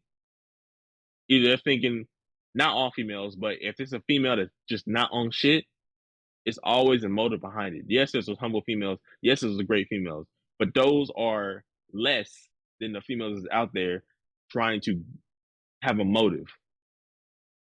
I understand. That's what I'm saying. I said, how did it pertain back to me? But so I understand everything you're saying. I kind of just sat back for a minute and just listened. I understand where you're coming from, and I don't disagree with anything. Yeah, that's pretty much it. I mean, I don't disagree with nothing. I understand where you're coming from. I understand what the point you're trying to prove. So it's, I mean, I guess I disagree. I think what happened with my conversation, I took it more personal from my state of mind. It's not the general public.